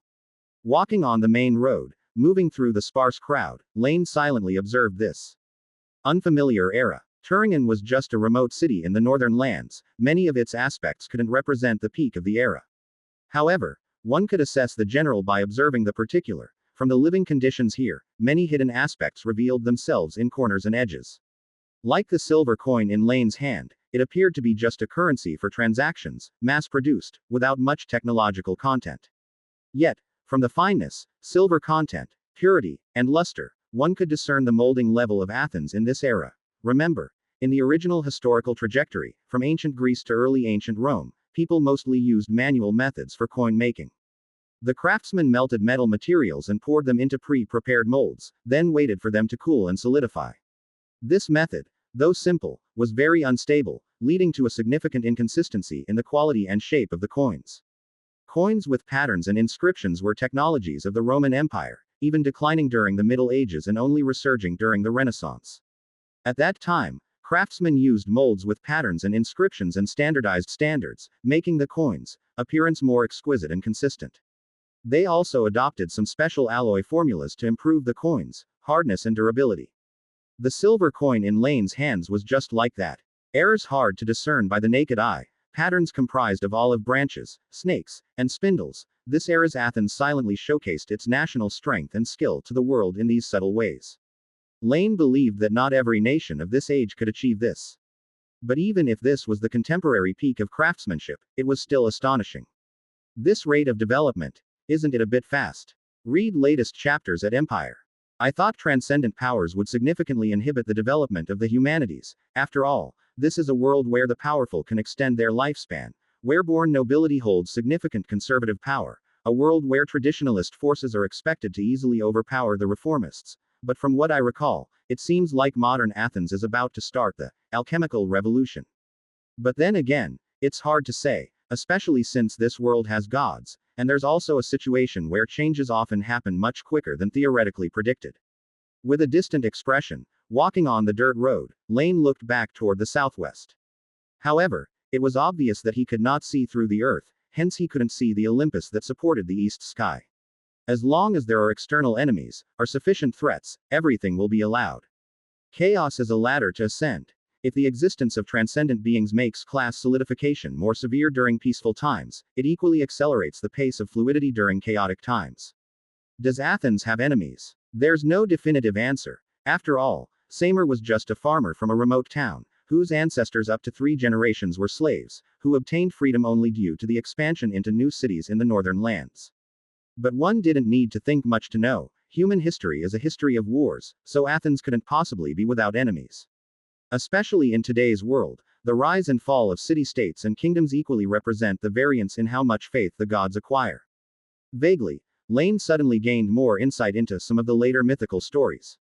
He shook his head slightly, pressed down his straw hat, and walked towards the city gate. This was not something he needed to consider now. Following the flow of people and paying the city entry fee as others did, Laine seamlessly blended into Turingen City. Nobody cared about his appearance that clearly didn't match the local attire, at least the city gate guards didn't care about that. They simply took the silver coin without speaking and then ignored Laine. At least in this regard, it seems people of every era are much the same. Merging with the crowd, Laine recalled the memories he had browsed earlier and compared them with the real city. The position he entered the city was through the west gate, thanks to the layout borrowed from the city of Eryxis, the birthplace of the faith of the goddess of agriculture in the mortal realm. Now most cities' eastern and southern districts are inhabited by the secularly noble and wealthy, while the western and northern districts are quite the opposite. Thus, most of the pedestrians coming this way were on foot, barely any traces of carriages to be seen. C 573 to 170 for the national power beneath the silver coin _3. Hello, sir, may I help you with anything? Laine pushed the door and walked into a shop selling clothes where an old man with graying hair, dressed in a gray cloak, greeted him from behind the wooden counter. I'd like 2 fitting garments, just something ordinary, I can change into them here, right? Of course, please wait a moment. After sizing up the customer, there was a slight gleam in the shopkeeper's eye. He nodded and stepped out from behind the wooden desk. You're not from around here, are you? As he searched for the right size clothes that would fit Laine, the old man casually asked. Yes, I just arrived in Turingen today. Are you running this shop by yourself, sir? Laine didn't conceal the fact that he was an outsider and curved his lips into a smile. It had to be said, Turingen was quite welcoming and hospitable. Yes, I didn't think much about it when I was younger, and now it's just me left. Haha. Don't mind an old man's complaints. They chatted casually, and soon, suitable clothes were picked out. Laine wanted them quick and fitting, not custom made. He paid for his purchase decisively, exchanged the savings of 2 unlucky fellows for the robes on his back without hesitation, and left the shop empty-handed. Following the stream of people aimlessly forward, Laine walked for a while before turning into a secluded alley and stopped after rounding a corner. Tap tap, tap tap tap, bang. Find exclusive stories on Empire. He knocked the tracker to the ground without changing his expression. Laine took a look. A burly young man. Was this like a gang member from the olden days? No matter what it was, he found a purse on the man. Laine weighed it lightly. It looked like quite a sum. Indeed, Turingen is quite welcoming and hospitable. In the cities on the fringes of this era, still only less than 100 years old, for an ordinary person to live to old age safely, without descendants to help and even able to run a shop. It was only believable if they had some skills. Otherwise, no one would buy it. The old man must have mistaken Laine for a wealthy aristocrat of some sort, but Laine couldn't be bothered to track him down now, he had other things to do. The 3 essentials of reincarnation, now the second one, where am I, is halfway done. Aside from my current circumstances, I need to understand what happened in the past.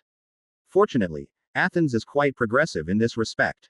They worship Athena as the principal god, calling her lady, queen, female overlord. The more formal titles are Lord of War and Victory, Monarch of Knowledge and Wisdom.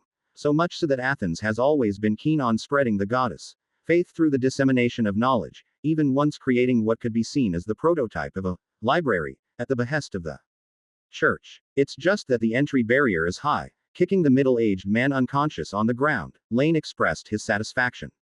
He would read while others paid for it. That seemed quite fair.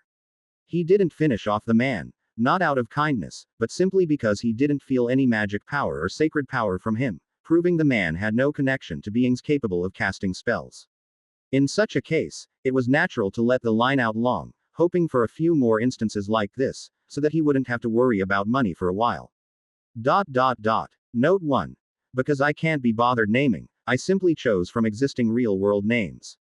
Turingen is actually a state in Germany and the Wieler River does exist there, but it's just a name. The same applies to Hergolenbeit. Note 2. Ancient Greece naturally had its own way of addressing strangers, but it would seem strange to readers, so let's just assume it's a translation issue. C 574 to 175 Heroes, History, Peace, War. 3 days later, in the eastern district of Turingen, opposite diagonally from the Church of Knowledge's temple, the Pan-Athena Knowledge Hall. A woman with brown hair, dressed in a plain robe, moved gracefully among the shelves filled with books and leather scrolls, followed by a handsome young man. The symbol of a half-olive branch stitched onto her chest indicated her identity, a preparatory priestess from the Church of Knowledge. A preparatory priestess is not a formal godhood practitioner, and although there's no difference between them and the official priests in terms of knowledge and training received, the actual difference lay in whether they received a calling from the goddess or not. To put it realistically, they were still purely mortal, lacking the power of divine arts.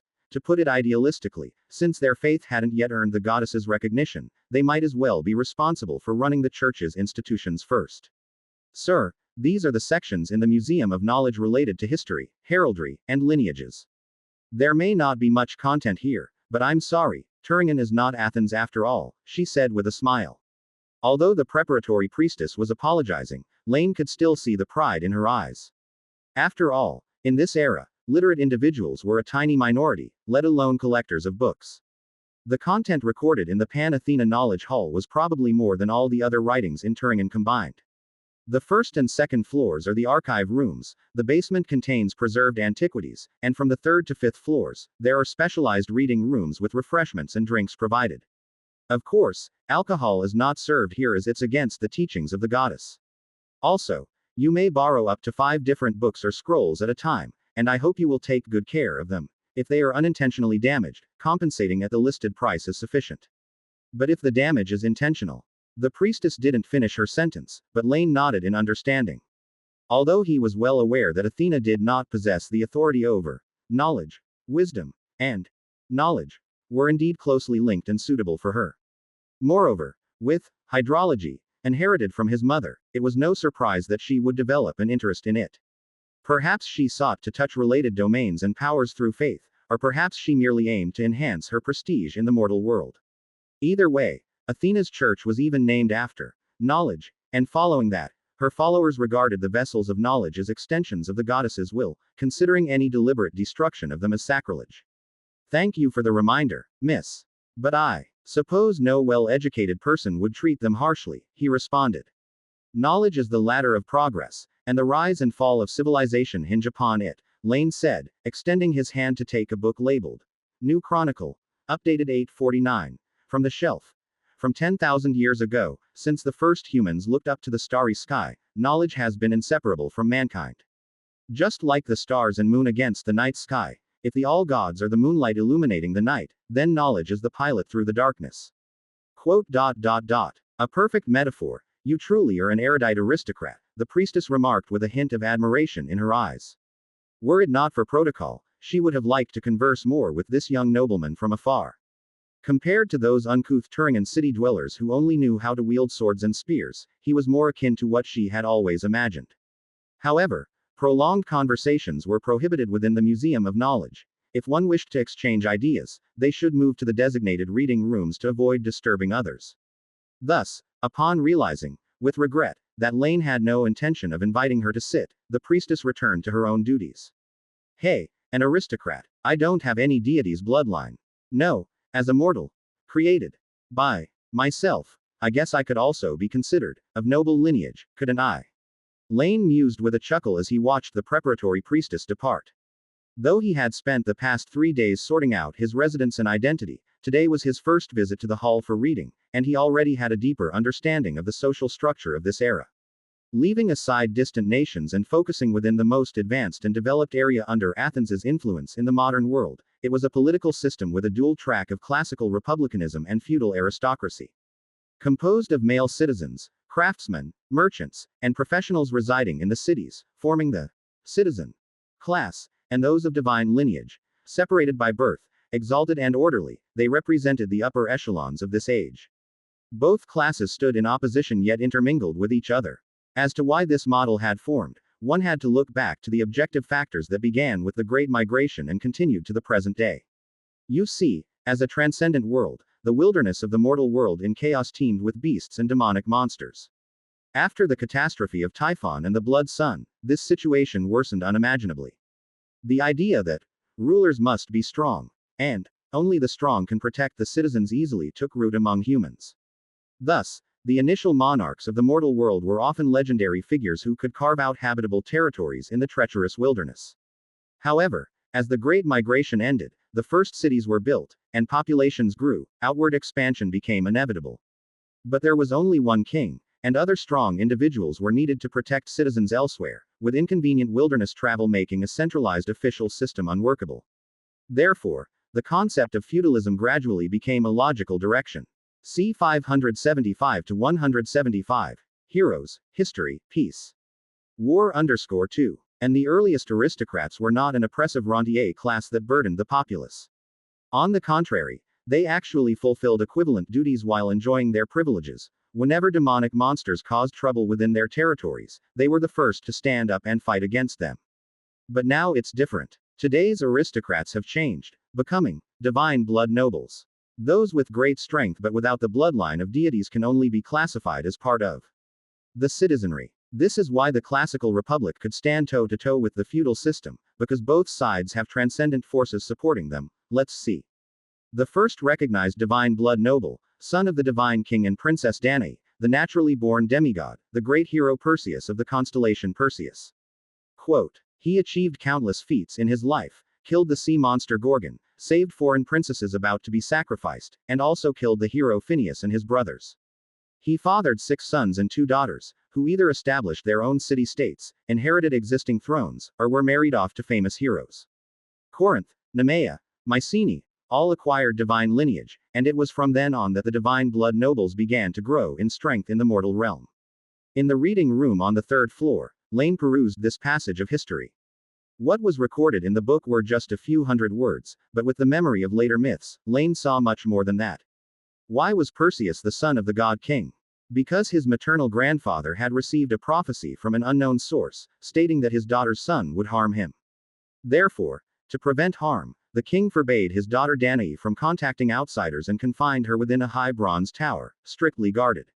However, mortal guards naturally couldn't stop deities, at least not King Acrisius. Thus, god King Zeus transformed into golden rain, passing through the window bars to mate with Danae, and together they conceived Perseus. Realizing his actions were futile, the king was terrified. His daughter had ended up pregnant and bore a child after all. But the king ultimately didn't dare lay hands on the divine child, and he was compelled to exile both Perseus and his mother, while he lived in constant fear, even fleeing abroad. And then one day in the future, just like the prophecy had stated, he was accidentally killed at Typhon by a discus thrown by his grandson Perseus, fulfilling the ending of that prophecy. However, this is where the emphasis should be placed. Where is Typhon's? It's the same place where another princess, Io, transformed into a white cow by the divine king and eventually fled to Egypt. And because the foreign king was killed in his own country, this already declining small state suffered yet another blow. In any case, it's uncertain if Perseus was a hero in the modern sense, and it's also debatable if he could actually fight, since his entire journey could almost be summed up as come, trick, come, ambush, or an invincible warrior with the backing of money. Nevertheless, with the aid of a dozen divine artifacts, each successively bestowed upon him by the all-gods, he indeed managed to kill more than one king, father more than one king, and defeated a bunch of nations and their representative figures who were dissatisfied with Olympus, ultimately spreading the bloodline of the god king among the human royalty. From then on, the claim that only those with divine blood could be kings spread far and wide, and more deities followed suit, leaving their descendants among mortals. Thus divine blood began to proliferate, and those with noble bloodlines took control of the mainstream within the human clan. Turning another page of the volume, through the lens of history, Laine seemed to see the puppet-like life of Perseus. Then again, perhaps he actually enjoyed it. With a smile curling up at the corner of his mouth, Laine continued to flip through the book. Beyond the origins of the divine blood nobles, this new chronicle summary from the Church of Knowledge naturally spoke most of the city of Athens. According to the records, this city blessed by the goddess was established nearly 1,000 years ago, a time before the new chronicle, and the city-state was not yet called Athens. Legend speaks of, born of the earth, human-bodied with a serpent's tail, Scrops as the founder of this city-state. During the prime years of this king of unusual blood and long life, the goddess of wisdom came to the mortal realm to spread the mysteries of knowledge, selecting this city as the starting point for her church. Of course, at this point, an accident was bound to happen, and the Sea Emperor Poseidon was the harbinger of this accident. For some purpose, he too had fought for the ownership of the city-state at the time, and the two deities were at a stalemate. They ultimately decided to let the locals choose their object of faith. Poseidon offered the people a spring of saltwater, symbolizing the protection of the sea, but the people at the time didn't understand its significance, thinking it was useless. Athena, on the other hand, provided an olive tree, thought by the people to bring wood, oil and food. Food is the god of the people, as it is true in both the East and the West, and thus the goddess ultimately gained the trust of the local populace. The city-state was thenceforth renamed Athens, continuing to this day.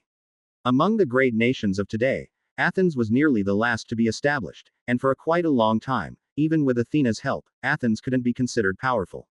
And the reasons for all this are not recorded or analyzed in the book, which is also somewhat beyond the understanding of people in this era. But from the perspective of later generations, it's almost clear from the geography. C 576 to 175. Heroes, History, Peace. War _3. As he leafed through the books, the New World map, vastly different from the original geography of Greece, gradually became clearer in Laine's mind. Athens was actually a city near the East Sea, and it was the last city established during the Great Human Migration. It could be said that the kingdoms established earlier were closer to Olympus, and the distances between them were often greater, as the wilderness was vast, and there was no need for the migrating humans to build cities too close to one another. Laterally closer to the sea, the remaining migrating groups had not only less time to settle down than their peers, their competitive relationships were also more intense, often making the distances between two cities narrower. This was naturally not a problem initially, but as everyone settled down, the population grew, and the land expanded. It became embarrassingly apparent that without resorting to force, there were almost no directions available for expansion. This was also the origin of Turingen. Athens was located on the eastern coast, with cities already built long ago to the west. If they wanted to expand, they could only trigger a war. The same was true to the south, and compared to the neighbors to the west, the south might even bring them face to face with White Tower and the heretics of legend. Thus, the desolate northern lands were the only direction for development. Turingen and further north, Helgoland port city became the northern border of Athens and the result of the current king's development strategy. Friction between the many countries had long existed, whether due to beliefs or geopolitics. But this is a world with deities, and the gods have not yet torn each other apart over this. So how could a large-scale war erupt among mortals? Thus, peace was the main theme among all countries of the mortal realm, and trade became increasingly frequent, bringing about a life of decadence among the upper class. Until one day, the gods' thirst for more faith would eventually outweigh their fragile kinship. Tensions among the mortal realms, all countries would accumulate to a breaking point, and some powerful beings craving strength and the undying need only a spark for a great war to erupt. And this time, perhaps the deities will be shocked to find that they can no longer control the outcome of the war. Click. Closing the book, Laine closed his eyes slightly. The memories of the future collided with the current world's situation in his mind, the final straw that seemed so evident. Everything has been predetermined. Golden Apple, the most beautiful goddess, the 10-year war, heroes etched in history. Ah, such are the wars and peace of the mortal realm. As the sun dipped to the west, Laine stepped out of the Museum of Knowledge, nodded to the novice priestess's sweet smile, intending to find a place to eat something. Although he had only skimmed the books for a day, there was no rush in reading. Being reborn as a mortal, he had a long time ahead of him. The current king was the 12th since the founding of Athens, and his name was very famous in later times, not just for his achievements and legends, but more so because his name, as a famous philosophical concept, was widely known both in the East and the West. Considering there was no talk of anything like the Golden Fleece or Argo ship in the current world, Laine did not need to worry about a giant man named Heracles suddenly jumping out from a corner, declaring where the deities were, wanting to fight 10. Instead, he was now considering what to eat in a bit. After all, as a mortal now, Laine would still feel hungry without food and thirsty without water. He couldn't generate energy through photosynthesis. But now the problem came. The dining prices in the eastern region weren't cheap, and after these 2 days of unrestrained spending, the money sponsored by the friendly locals seemed almost spent. Looks like I need another kind benefactor to sponsor me. Nodding to himself, Laine turned and walked toward the west of the city. After 2 days of generous spending, Laine moved directly into the southern district, a place with good public order, where no kind-hearted person would dare come close. Fortunately, Laine gave them an opportunity. So, in a secluded corner, he changed into the outfit he had bought in a small shop before. Walking through several streets, he headed toward the place he had accidentally encountered last time. Unsurprisingly, Laine noticed he was being followed again. And this time, it seemed there were not just one but at least 5 or 6 people. Tisk, it's like leveling up in a game. But as long as they drop gold coins, it's fine. Mentally scoffing, but keeping a calm demeanor, Laine turned into an empty alley like the last time. After walking a bit further, he turned a corner, ready to repeat his previous trick. Surprisingly, Laine suddenly found that there were already 3 people waiting around the corner. Hey, kid, did you really think we'd fall for the same trick twice? With a sneer, the young leader raised a wooden stick, flanked by 2 burly men. And in the time it took to speak, several people who had been following Laine also rounded the corner, hemming him in this narrow space. Kid, you really can hide. I couldn't even find where you ran off to these past 2 days. Last time, a colleague inexplicably got hit by a blunt instrument without even seeing who did it, a fact that had seriously frustrated Wes. They had been searching for Laine's whereabouts for days but to no avail. It was no wonder, since Wes could never have guessed Laine would go off to read books, let alone think he had moved into the southern district, even disregarding the issue of literacy. Just the fact that Laine had spent one unlucky fellow's savings dry in 3 days was enough to understand that the level of expenditure there was way beyond what these lower-class people could afford. Even though they were in the same city, the eastern and southern districts were like 2 different worlds for them. Ordinary people from future generations felt the same. It was not a matter of not having enough money, but even if they had savings of over 100,000, they would never consider spending 10 or 20,000 for a single meal. You're mistaken. I didn't hide anywhere. Honestly, at first I was a bit worried you didn't recognize me. Shaking his head, Laine answered the Good Samaritans query innocently. But speaking of which, just a stick? Laine asked with a mix of disappointment. Is this what you call a vigorous Turingen underclass society group? Don't you have any weapons ready? At least bring a knife or something. I see you've been living the good life too long and still haven't grasped the situation. Get him. Let's give him a proper welcome. With a twitch of his lips, Wes felt the man in front of him had some psychological issues. Who else being surrounded would still care about such things? He had also considered whether the other party was a formal professional, but they all knew what level a non-spellcaster of Black Iron First Tier was capable of fighting, but that was about it. Without superior equipment, they couldn't utilize their extraordinary physique and martial prowess. As the words fell, the 2 men beside Wes immediately moved forward with their sticks, while several people who had chased Laine from behind also enclosed him. Whether a runaway aristocrat or a merchant's offspring, they probably weren't natives of Turingen. Seeing his tender skin, as long as sigh, a short syllable followed by an inexplicable repulsive force. The first layer of the magic net was gently stirred, and its intricate structure instantly formed. An invisible force acted on the lower body, and the unprepared men immediately lost balance in their forward charge, tumbling over like rolling gourds. Wes, who was at the back and had not made a move, suddenly changed his expression, looking incredulously at Laine as a glowing orb flickered in his hand. Spellcaster. Correct, but no prize. Smiling and nodding at the reaction, Laine once again realized what status the possession of spellcasting abilities meant in this era. Previously, he had only heard people occasionally mention it.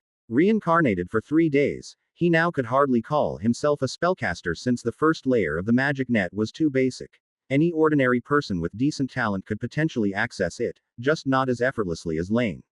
And the level of witchcraft supported by the first layer of the magic net wasn't very high, probably just like the non-lethal shock force field he had just released, or maybe casting a light spell.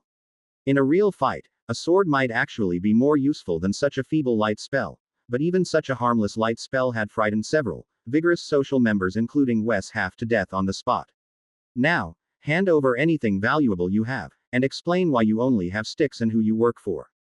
Don't tell me you don't, Laine said with a smile, gesturing with his hand as the light orb drifted forward, scaring Wes into retreating again and again. Unless the ruler of this city is a fool, there's no way he would allow the existence of any unauthorized forces.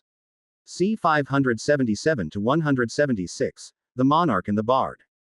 Truly engaging in combat, Laine, who was also adept in fighting skills, could perhaps easily throw down these few society individuals, who lacked even a weapon, but if he can solve it with a mere light spell, that was naturally a good thing. So very soon, under the heartbroken gazes of Wes and others, Laine's waist was adorned with 8 unfamiliar coin purses. The only pity was that there were no Ginstad gold coins inside.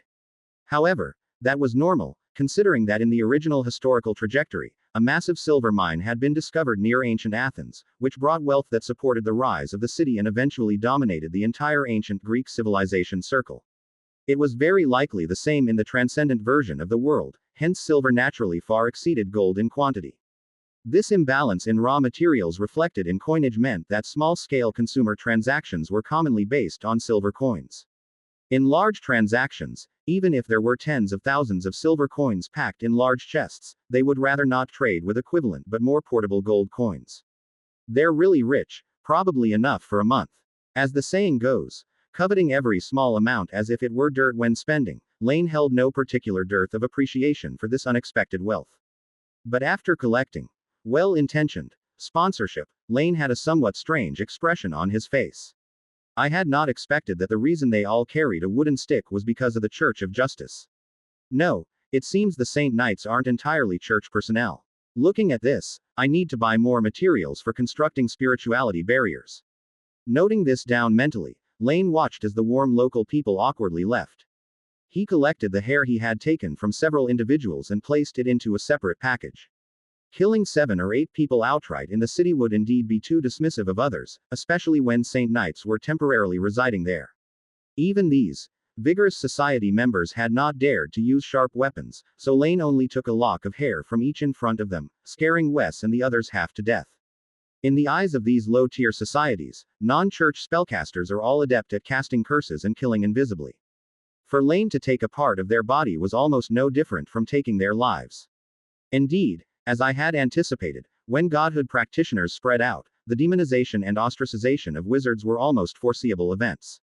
Athens and the Church of Knowledge are already among the more neutral, even the king himself is proactively promoting the development of the alchemy industry, trying to overtake the Western major countries by cutting the corner through population and land advantages. Yet even so, such exaggerated rumors still widely exist among the people.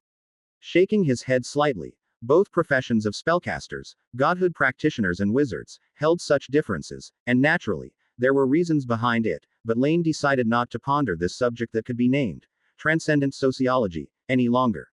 He returned to the corner where he had changed clothes earlier and put on the fine plain robe again. When he walked back to the southern district, he was completely indistinguishable from a standard Athens aristocrat. In any era, disguising oneself as a respectable member of the upper class had its benefits. They were treated with respect wherever they went and naturally gained the trust and respect of strangers. Just like now, if Laine were to enter the city again, those fully armed guards would probably not only not take his money but would also salute him from afar, welcoming him. South City Turingen, outside a 3-story standalone loft. Tap, tap, tap. So, this is another potential direction for the future development of Athens. As the only great nation near the East Sea among the Panhellenic states, connecting the central part of the continent with foreign countries through sea trade, mutual exchange is also very necessary. Besides alchemy, this is also one of the strategies that the kingdom can attempt to implement. After all, alchemy requires technology, time, and has a narrow audience. You can't expect ordinary craftsmen to afford expensive alchemy constructs. Walking on the road, Laine casually discussed some classical social theories, but trade is different. It only needs policy support. Then Athens merchants and nobles would spontaneously engage in commerce for profit-seeking, and such large-scale trade would necessarily bring benefits to the people, conducive to the export of excellent domestic crafts, and the wealth brought from other countries could also enrich the pockets of the upper echelons in the kingdom, leading to greater sales of alchemy products. Of course, all this is based on Athens' superior system and local craftsmanship. Only these are the foundation that guarantees everything. Truly enlightening. With an admiring look, a gorgeously dressed young man couldn't help nodding in agreement. Mr. Avon, you are truly learned. It's a pity that I only met you today. It's all God's guidance. With a smile, Laine spread his hands slightly helplessly. Though it's a bit regrettable, this is where I'm renting. I've not been in Turingen for long and don't have a permanent business. I'm afraid I can't invite such a distinguished guest as you to sit upstairs. Ah, sorry, it's my intrusion. Suddenly realizing that they had walked all this way, the young man who had just met Laine during dinner felt a bit rude. It really was because classical locals had never heard of this kind of theory that could be recited by everyone in future generations. He was so captivated as he listened. C 578 to 176 The Grand Monarch and the Bard _2. No harm. This was not intentional on your part. After exchanging a few more courteous words and saying their goodbyes, Laine sighed in relief. He was finally rid of the young aristocrat. In fact, he was already regretting the encounter a bit.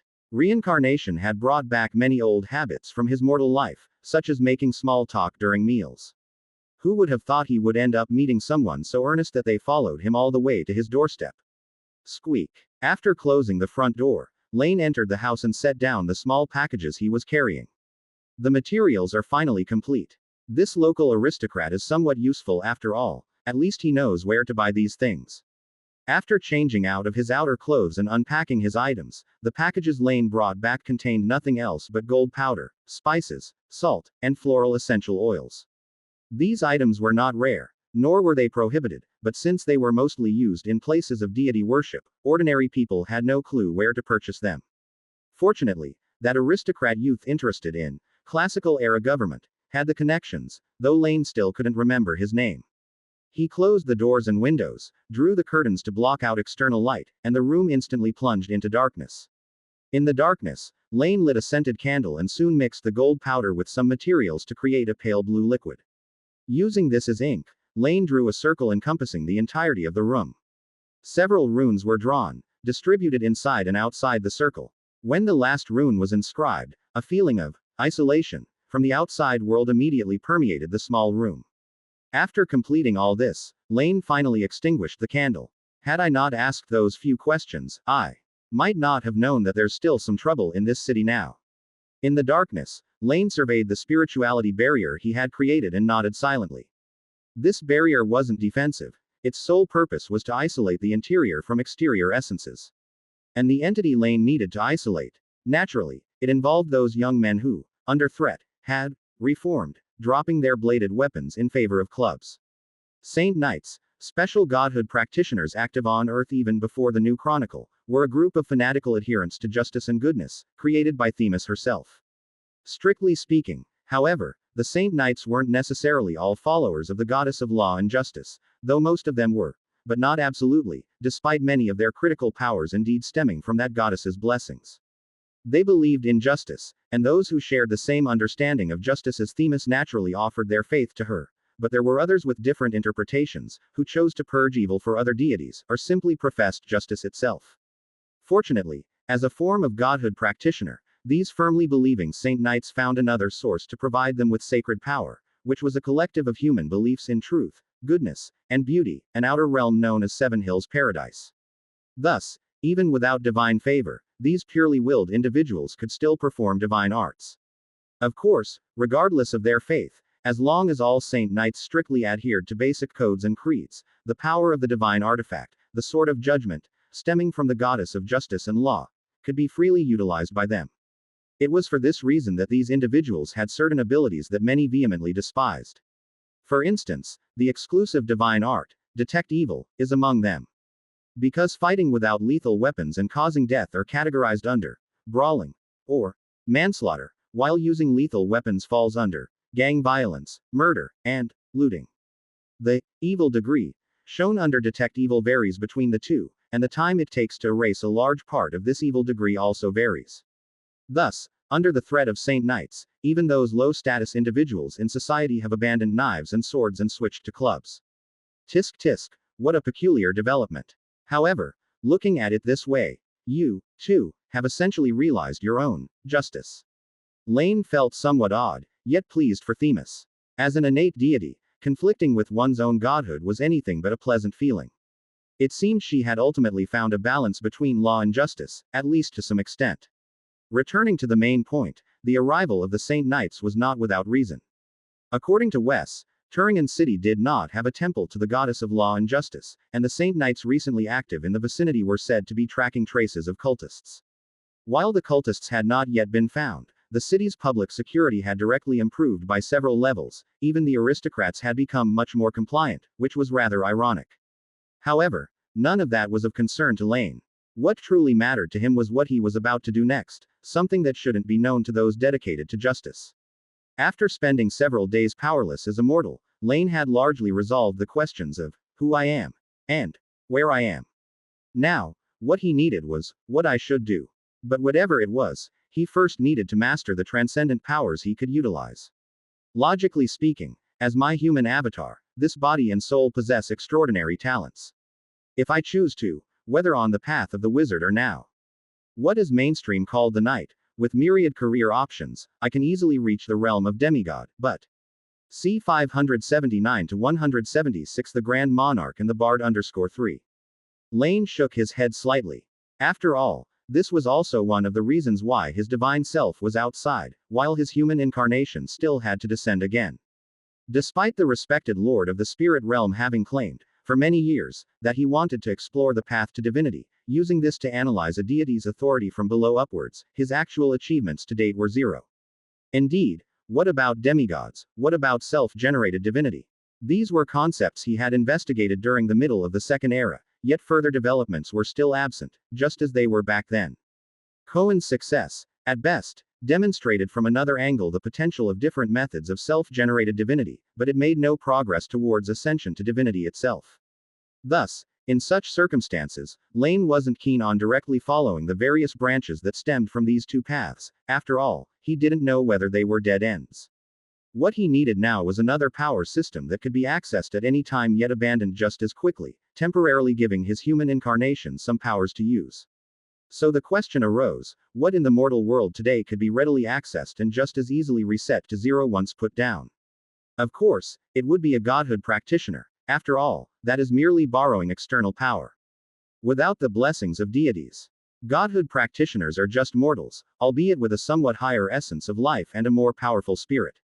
Picking up the materials he had prepared in advance, Laine continued to arrange them in the darkness. If neither war nor spells were viable options, then choosing pastor role it would be, temporary as it may be. But since he decided to become a godhood practitioner, Laine also needed to consider his own faith issues. The Olympian gods were directly passed over, just as the angels of the spirit realm. The idea of worshipping one's own subordinates seemed odd to Laine, even without revealing anything. As for directly worshipping the Lord of the spirit realm, ever since the opening of the heavens and earth, no mortal had become a direct devotee of the Lord of the spirit realm, and if Laine were to do this now, it would be akin to openly admitting he had secrets, inviting all the primordial gods to come and take a look. Thus, eliminating all impossibilities, I am left with only one option. Amongst all worlds, only he is worthy of my devotion, only he will not reveal my secrets, and likewise, he possesses supreme power. Cough. Why does it sound more and more like I'm talking about the mother tree? He shook his head, putting those useless thoughts aside, and looked at the ritual that was now completely laid out, Laine's demeanor tranquil. With a gesture, a simple magic net fluctuation similar to light spell flashed past, lighting the candles placed at the core of the ritual, and then he bowed deeply. Great serpent that encircles the central court. You are the earthly python that devours all spirits. You are the origin and the end of sin across all worlds. In my name, I hereby pray to you, please bestow your power, let it manifest. Along with the chanting of the prayer, an invisible fluctuation spread. Yes, it was quite reasonable for a human incarnation to invoke the power of his own malignant thoughts. And for the mortals in the mortal world to sacrifice to a lord of hell for power, there was nothing wrong with that either. Moreover, the power of the 9 hells has nothing to do with the spirit realm, but the life force of hell has long held a grudge against the divine king on Mount Olympus, so if Laine later engaged in some sacrilegious acts, it would still make sense. Furthermore, among the subordinates of the Lord of Hell is a fallen angel from the spirit realm, so it's reasonable for him to have many connections with the spirit realm. In any case, 3 is a sacred number in the chaos world, as with the birch tree's 3 goddesses, the 3 furies, the 3 divine tablets, the 3 fates, and names similarly carry significant mystical meanings. So, when Laine fully recited the 3 venerable names of the serpent of the central court, a connection instantly projected from hell into this exceedingly rudimentary ritual. The power from the Lord of Hell began to descend, and during the descent, it combined with elements, becoming massively diluted, and finally transformed into a hellish version of sacred power that was permissible by the reality of order. Then, under some will's guidance, it was unapologetically infused into Laine's human manifestation. Within almost less than a second, the makeshift ritual simply collapsed, unable to endure more power flowing through it. Yet the sacred power it brought in that brief time still brought enough change to Laine, with the power of hell swirling at his fingertips. From now on, he was officially a spellcaster of the divine kind. Bestowing upon oneself, what a curious sensation. But no matter what, I am now someone with a true identity. As a human tool sent to the mortal realm by the great ruler of hell, my origin may have many flaws, but involving a regional monarch, that is not a problem at all. My purpose here is to stir discord among the nations of the mortal world, to bring war and destruction, and to corrupt the faith of the Olympian gods. The ultimate goal is for the millennium-long plans of the Lord of the Nine Hells, to ascend the mountain of the gods, suppress Zeus, and restore the greatness of the demon's clan. Patting his clothes, Laine fished out a strangely shaped instrument from nowhere. As a human manifestation, Laine couldn't always act like a regular person. He was destined to be involved in much during this era, stirring grand waves. He would intervene in disputes between nations, have encounters with heroes favored by fate, and influence the situation in the mortal world. Over time, the more his origin was revealed, the more it would bug everyone who knew of his existence, be they human or god, sparking their curiosity. Simple disguises were not advisable. The less others could see a problem, the bigger the problem actually was. The more ordinary you seemed, the more terrifying the reality. Therefore, in such a scenario, the best way to hide a secret was to cover it with another secret that seemed even bigger.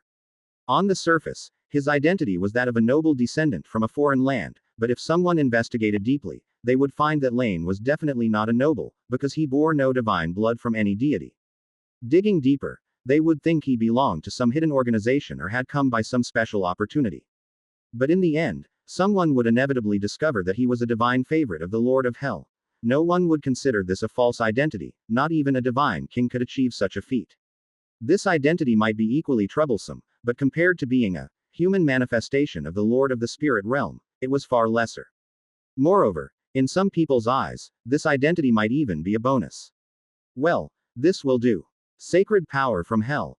Although it mostly works in favor of casting, it seems to also nourish one's physique, leaning towards agility and stamina. That being said, in the understanding of mortals, could my profession be considered a variant of bard?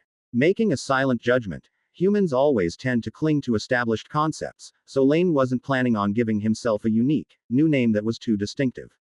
Fortunately, this world already had similar professions, beginning with the northern evil god, god of drama, which later spread as bard. Find your next read at Empire. It possesses both spellcasting abilities and decent hand-to-hand combat capabilities, though, of course, both are rather specialized. C 580 to 177 Resurrection Sect. For bards, compared to other